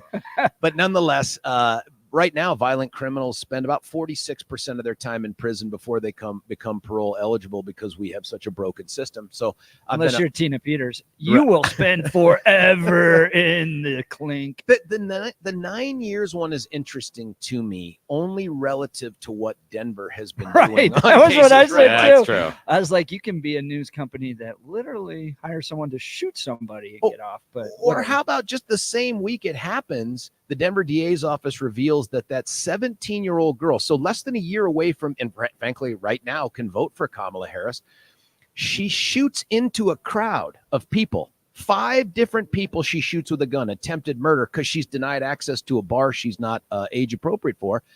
They give her 7 years. And I'm like, okay, I get it. 17 years old, but you tried to murder 5 people. Yep. She's going to get less of a sentence than Tina Peters, who anyway, I'm not defending Tina Peters, by the way. I'm not saying anything about what she did or the conviction. I'm just saying relative to the violent crime that's taking place in Denver, she got punched pretty hard. She did. She pulled the Mission Impossible. She did the fake ID. She turned off the camera. She zoomed. Oh my gosh. She came in from the roof with a rope and all that. And the thing is, they actually she got touched busted. the ground. Yeah, she didn't pull it. She touched the ground. She dropped the knife into the keyboard. She screamed, "Ouch, that hurts!" I mean, all the things that could set off the alarm. She did it. You know, it's just, you can't. You got to get away with it, I guess. Yeah, it's tough. But the other one that I'm a big proponent of is this Back the Blue. too. And in fact, we have in Douglas County one of the great sheriffs in the metro area, a guy named Darren Weekly, who's here today. I predict Darren will be speaking at the Trump think thing. that's a good bet to make. I have seen the lineup. I believe he's going to be there. I also believe a superstar named Danielle Jurinsky is probably going to get some time to get up there and speak too. And as you know, very soft-spoken, very demure, very demure. Yes. She's not going to bring the heat at all. But she's shy. That's the thing, really. She's shy. That's it. That's right. It's you know how people have an alter ego when they get their drink on. Yes. I wonder if for Danielle, when she gets liquored up, if she just sits in the corner quietly. just you know what I mean? I don't know, but I presume it's something like that. And by the way, this thing has attracted everybody. I'm watching the mayor of Park. Right, I know. Look at these guys go County by. Commissioner from Douglas County, George Teal. And a state senator. It's like a state senator. It's a mayor, a county commissioner, and a state senator walk into a bar. This is fantastic. Unless you know which party they are, it's either protect your wallet or Yes. something like that. Yeah, it's good to see Kevin Van Winkle here too, soon to be new county commissioner. But thank you for bringing up the 23rd. I'm excited. I hope I pull this thing off. I don't want to jinx it because, as you know, the karma gods are real. I just want to pull this thing off and go about being the DA again. Although I got to say, man, you guys are making me look like such a clown on this show because you're doing such a good job. Every time I'm listening to this thing, you're doing something else. Where I'm like, damn, we never got to do that. Oh, that's so cool. Breakfast. Wait, talk to people live. What? Billy and Jeff sumo wrestling. Yes, exactly. You guys are killing it. And this event right here is shaping up to be something ridiculous. This is amazing. Oh, this yeah, is really cool. A lot of energy out there. Big crowds. All the VIPs are here. We're hours away from this thing, and it's already cuckoo for Cocoa Puffs. Yeah, it's already, I mean, packed lines outside now. Now, George, you have a little bit of experience with speaking in public and talking to people. Now, if you got to sit down with DJT the hour or so before he's going to speak, we'd think that there's not really a chance of Colorado going red, but we can get some wind behind the sails of a lot of GOP candidates. What are the messages? What are the things that you think Trump should hit in order to give the Colorado GOP momentum going into the final weeks of the election? Oh, if it's for the congressional races, I think the obvious is for him to say, this is what we can do with a Republican-controlled House. This is what we can't do with a Democrat-controlled House. And I think that really brings it home for folks. In terms of the other races, I'm not sure what the impact is, but I'll be honest, as I'm driving up here, I thought to myself, the interview that everybody wants to see is Billy Thorpe and DJT. Yep. In fact, that rhymes. Yep. You know, that to me would be the one where people that would be fun. Like, what just happened here? Yeah, what happened here? That would be interesting. And at some point, I need Billy to say, Mr. President, I want to show you my snake. And Yes, just see exactly. how the Secret Service reacts. Actually, it's I can go better than that. I can say, would you like to see my purple snake? Because I got some purple ones. And then I am getting my own personal body cavity search. Then there's a House Select Committee doing interviews on how did a guy sneak a snake in. Yes, do an exactly. interview with the president. How did The that Secret happen? Service would be shut down. Yes. First the guy trying to shoot and kill him. Now the snake guy. Yes. Like, what is going on? How did you do this? What happens here? Now, I'm going to do something special here since we have George Brauchler sitting with us as Jeff and Bill live from the Gaylord of the Rockies. We're going to go to the phones right now. We have someone that has a Twitter handle of Forest Mommy that wants to join us live. We all know Forest Mommy. Yes. All right, Forest Mommy, welcome to Jeff and Bill. How are you this morning? Thank you guys for having me. I'm so mad I can't be there today. I bet the energy already is just out of this world. Well, it's sad that you're not going to be here because Yeah. you're a force now. My goodness, the libs in Colorado are on their back heels because of you, Forest Mommy. I know that's kind of what I wanted to call and say real quick for advice to Donald Trump and everyone in Colorado is please pay attention to your local politics. Run for stuff. Run for city council. You don't have to be like rich. You don't have to be famous. Just do it. Mainly because it pisses 9 News off. High five. High five on that one. It's always Absolutely. a good day when that happens. That is great. Now, Forest Mommy, if you were going to give the advice to Donald Trump and say, like I asked George Brauchler, what certain topics, what would you advise him to make sure that he hits to put some wind in the sails of the Colorado GOP? What do you think he needs to talk about? Besides, obviously, the immigration of the Venezuelans, what are the other things you think can really resonate with the audience? Well, I think he still needs to dig into the NGO and the nonprofit funding that's bringing the Venezuelans here, in my opinion. I think he needs to say he's going to cut off that funding right away, and I think that would cheer everybody up. That's a good one. Hadn't thought about that one. That's a new one.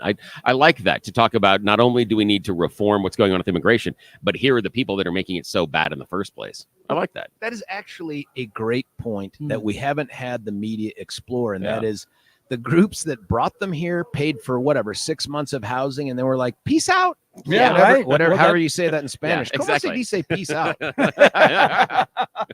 That's exactly it. Hey, Forrest Mommy, thank you. Oh, no, go ahead. Continue. Thank you.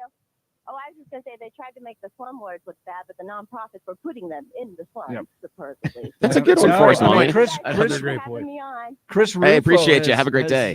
So sorry I can't be dug here. up a lot of that stuff. That they're funneling the money through the nonprofits because we're a country that takes care of people through charities, not always through the government. But when the government's funding the charities, and then they run out of money, and then a Venezuelan slumlord if comes only in. we had a guy that had some experience in criminal law around here somewhere that would talk about laundering money and how you can wash Sheriff it through Wheatley's organizations. Okay, good. Maybe you can find him for us, George. Darren's here. I don't even know if Kellner's going to be here, DA Kellner, but he knows a little bit about the law. Yeah. And the idea of, it's weird to me that when the government does it, it's okay, because what they're doing, they're literally washing the money. They're just cleaning the money, so it's not government money going in. It's making sure that it's in the NGO. It's the charity money that's going in, and that's the reason that you're getting some of that. So, oh, man. Also, before we're going to step aside here in just a second, before we get to that, a little bit of a change in what was going on. As far as the lineup, not looking at a hype person anymore. We've got word that they're changing the tone, that they have got a lot of speakers that we've talked about before, but instead of getting the crowd really hyped, it's going to be some impact statements. Yep. And the rumor is they're going to bring up some of the victims, possibly, that have been impacted at those apartment complexes by the Venezuelan gangs, to give you a one-to-one recounting of how their lives have changed, how these policies have impacted their daily lives, and the crime and problems they have seen in the first person. That's what we're hearing right now. That could be really strong. The tee up is DJT is the answer. Yeah. Yep. That's the tee up in the messaging. Makes sense. These are people who have faced the consequences of sanctuary city and sanctuary state policies, progressive policies, Kamala Harris, open border. All that has actually affected people. You're going to hear those stories today. And then DJT is the answer. Listen, before we go, can I just say, please, completely as an aside, the best question, and I'm picturing it now, is from Jeff off air when he's like, how many people booked the Gaylord for their lame old medical device sale conference or something? And they got up this morning and were like, what in the hell is going on? What happened here? Crazy. They're literally people with red hats, rhinestone suits, American flags. There were people in the parking lot chanting at 4 a.m, singing songs. They look outside and they see a line of people stretching forever going, what is going on What here? is this? Is this Taylor Swift? Yes. Is Taylor here? Can I get tickets? It's the Republican Taylor Swift. Yes, it is. Oh, this is so much fun. Now, we want to hear from you. If you're outside in line, give us a call, 303-696-1971. 303-696-1971. Yes, you recognize that voice. That's George Brauchler, who occupied these microphone seats just a short time ago before he decided to go get a real job and do things that help the community. Whatever.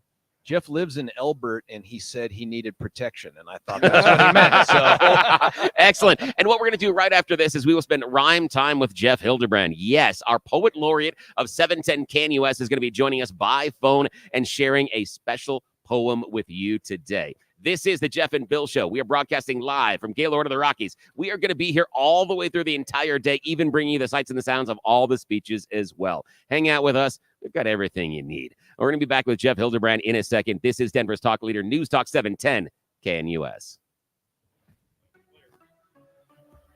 And you're clear. KNUS forecast calls for continued warmer and drier than average weather conditions through the weekend and also much of next week here across the metro area. We'll see some fluctuation in temperatures over the next several days, with highs today a little milder, mid-70s, lows upper 40s. Back to the mid-80s Saturday, down to the mid-70s Sunday, near 80 for a high and sunny and dry on Monday. Weather sponsored by branchplanning.com. Secure your future retirement with a reliable income stream. Annuities can provide guaranteed payments, giving you peace of mind. design. Get your complimentary review at branchplanning.com or call 303-219-0088. I'm meteorologist Mark Huer in the 710 KNUS Weather Center.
from the Gaylord of the Rockies here in Centennial. And it is because Donald J. Trump is coming to Denver. I just said Centennial. We're in Aurora. DJT is coming here to the state he promised he was going to, and this is a promise fulfilled.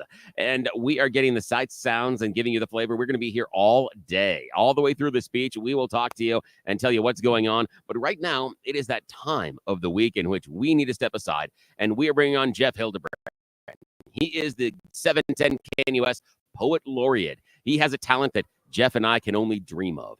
A talent of putting words rhyme. Making them rhyme and making them sound much prettier than my face can in the morning. Went from Nantucket. Yeah, that's about the one I can do. All righty. Well, good morning, Jeff Hildebrand. How are you this morning, sir? Good morning. I'm laughing all the way home. Thank you so much for joining us. Now, talk to us about the poem you have for the audience today. What is it, and what was the inspiration, sir? Well, I'll tell you what. I was going to start with something humorous, but after listening to George Brauchler on your segment, I don't think I can match that. That's how I feel every day. I was laughing like crazy. Yeah. Anyway, I wanted to remind everybody of what started this whole thing, the reason you're out there today. And I shared this with you back when it first got started, but this is just to remind people. There's turmoil in Aurora, denial in D.C. Gangs are taking over, as we witnessed on TV. We hear they're Venezuelan who left their country's jail and headed to our open arms. And there began the tale. So how about an ending? Right now it seems remote until you see what's clear to me. You end it with your votes. Oh, that's fantastic. Meanwhile, you get to voice your choice. Joe Biden's in the White House. VP Harris is out stumping. Trump's come to Colorado, and his blood is really pumping. He says we have real problems. That's what he's come here for.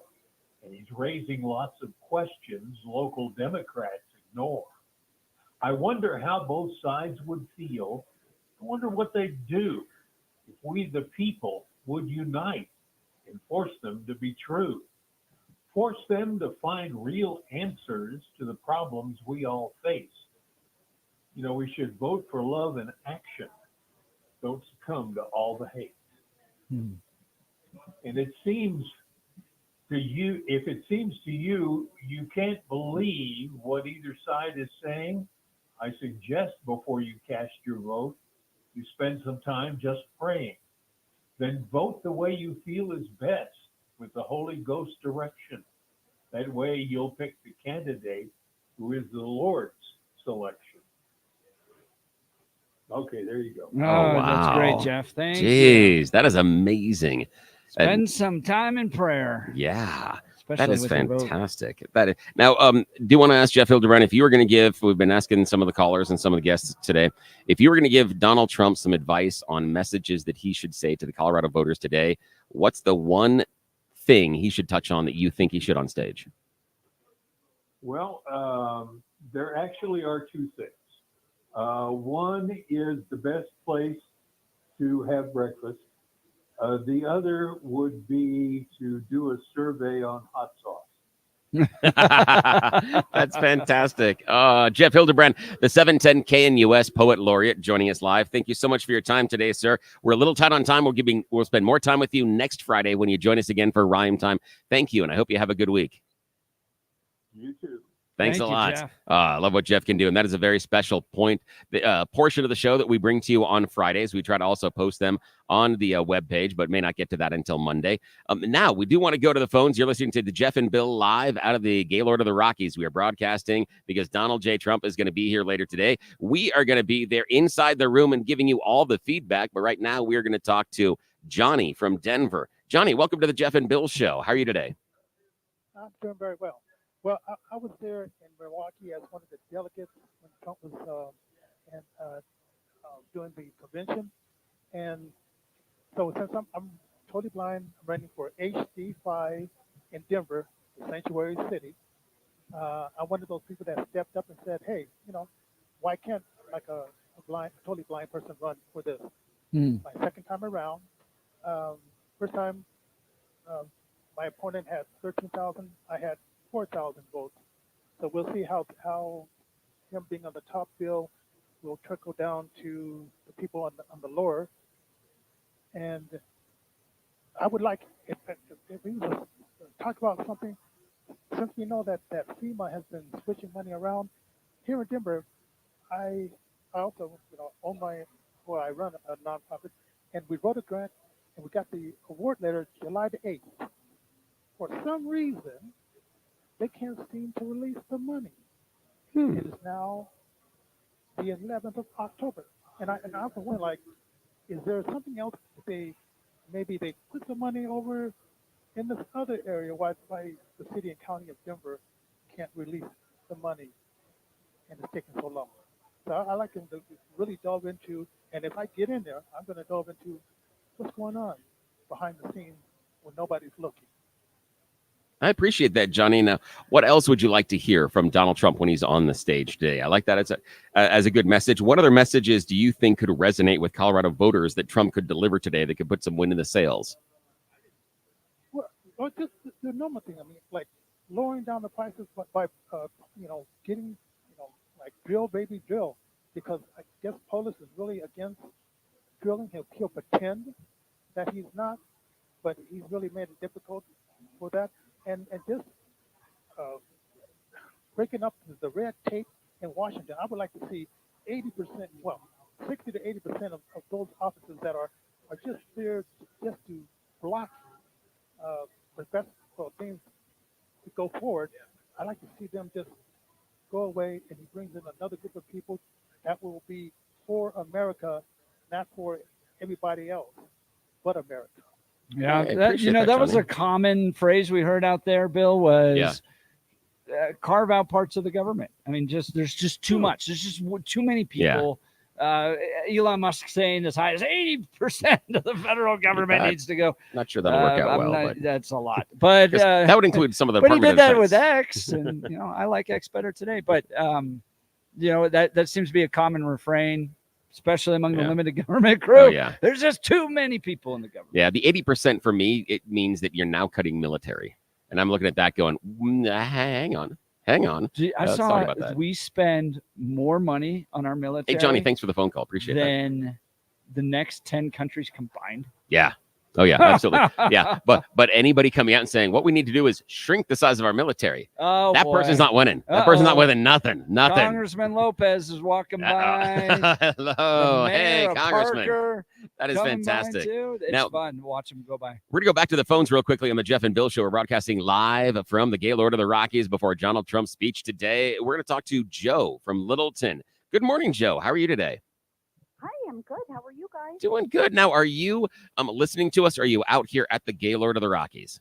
Well, that's what I wanted to say. Yeah. I'm so jealous. Oh. I just wish I could be there. I can't stand that one. I just can't. But I have to tell you a cute Trump story, at least for me. I don't know if you guys remember years ago. God, how long has it been? When Trump started running, Macy's wouldn't have his clothing line. They wouldn't have, like, he had ties. Yeah, his ties, that kind of thing. Yeah. And so, of course, I boycotted him. But I got a beautiful letter that I'll cherish forever from him, supporting him for saying, I'm going to cut my credit card up. But to me, it was very precious and that he took the time to do that. And then you asked about what he would speak about. I saw Kamala the other night. I don't know if she's on a town hall type meeting or something. This Hispanic guy couldn't speak Spanish, but he was wondering who he should vote for. He was tossed between two. And she just, I couldn't believe the lie. She just kept saying things like, he's going to get rid of the First Amendment. He's going to get rid of the Second Amendment, all these amendments. And I thought he needs to show that on the screen where she's just one lie after another. Yeah. That would be one thing. And another quick thing would be, I'm retired, so trying to make it on a retirement budget, it is tough. I mean, really tough. Yeah. Yeah, and I appreciate that, Joan. Thanks for the phone call. I think you've got something there, and I wish more of our politicians on both sides of the aisle would look at the struggles that our retired individuals have inside of America right now, because 9 times out of 10, they're working off a fixed income. And we know that prices rise each and every year. It's called cost of living. And so how do you deal with that? How do you allow our older citizens, the ones that have already spent all the time in the workforce, how do you preserve their way of living? We're not talking about making sure they can have 3 or 4 yachts. We're talking about the fact that they can stay in the home they want to stay in, that they can visit the friends they want to visit, that they can afford the things they have earned the right to be able to purchase, and more than anything else, being able to feed themselves. I've heard some awful stories recently about people whose retirement has been so constrained that they're having problems actually choosing what food they're going to have. So, and then here goes another look at that. Look at the MAGA parade. I know, right in front of us. This is MAGA fantastic. parade, right? I feel like I should throw All going by candy or saying, something. Nice Yeah. hat, nice hat. This is fantastic. This is so much fun. Jeff and Bill broadcasting live out here at Gaylord of the Rockies. Parade throw out. I know. What would they?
RockyMountainBargains.com, where you'll always pay half price. Why pay retail when you can get what you want at 50% off? Just go to RockyMountainBargains.com and save. Here's this week's featured item. A DeWalt Atomic 20-volt max cordless impact driver kit, valued at $160. Get it now for half price. Get it now at RockyMountainBargains.com for 50% off. RockyMountainBargains.com, where you always pay half price. Restrictions apply. Go to RockyMountainBargains.com. At this hour, I'm Christina Aguayo in Dallas, and here are your top stories. Republicans may soon hold the majority in the U.S. Senate come November, according to the latest polling from the New York Times and Siena College. The results show that GOP candidates hold the lead in key Senate races in Texas, Florida, and Montana. Montana Democrat Senator Jon Tester trails Tim Sheehy, a Republican and former Navy SEAL, 52 to 44%. Sheehy is endorsed by President Donald Trump, who's leading Harris by 17 points in the state. Plus, 55% of likely voters in Montana say they'd rather have the GOP control the Senate. In the Lone Star State, Republican Senator Ted Cruz leads Democrat Representative Colin Allred, 48 to 44%, and Republican Senator Rick Scott holds the 49 to 40% lead over Democrat Representative Debbie Mucarsel-Powell in the Sunshine State. Republicans are hotly contesting at least 7 other Democrat-held Senate seats, including Arizona, Michigan, Pennsylvania, Nevada, and Wisconsin. Ethel Kennedy, who lost her husband, Robert F. Kennedy, to assassination, has died at the age of 96. She was by her husband's side when the senator was killed while running for president in 1968, one of the many tragedies she endured while raising their 11 children. A millionaire's daughter and family matriarch, she advocated for many causes after founding the Robert F. Kennedy Center for Justice and Human Rights, including demonstrating for farm workers in Florida. In Dallas, Christina Aguayo, Salem News Channel. Your KNUS forecast calls for continued warmer and drier than average weather conditions through the weekend and also much of next week here across the metro area. We'll see some fluctuation in temperatures over the next several days, with highs today a little milder, mid-70s, lows upper 40s. Back to the mid-80s Saturday, down to the mid-70s Sunday, near 80 for a high and sunny and dry on Monday. Weather sponsored by BranchPlanning.com. Secure your future retirement with a reliable income stream. Annuities can provide guaranteed payments, giving you peace of mind. Get your complimentary review at branchplanning.com or call 303-219-0088. I'm meteorologist Mark Huer in the 710 KNUS Weather Center.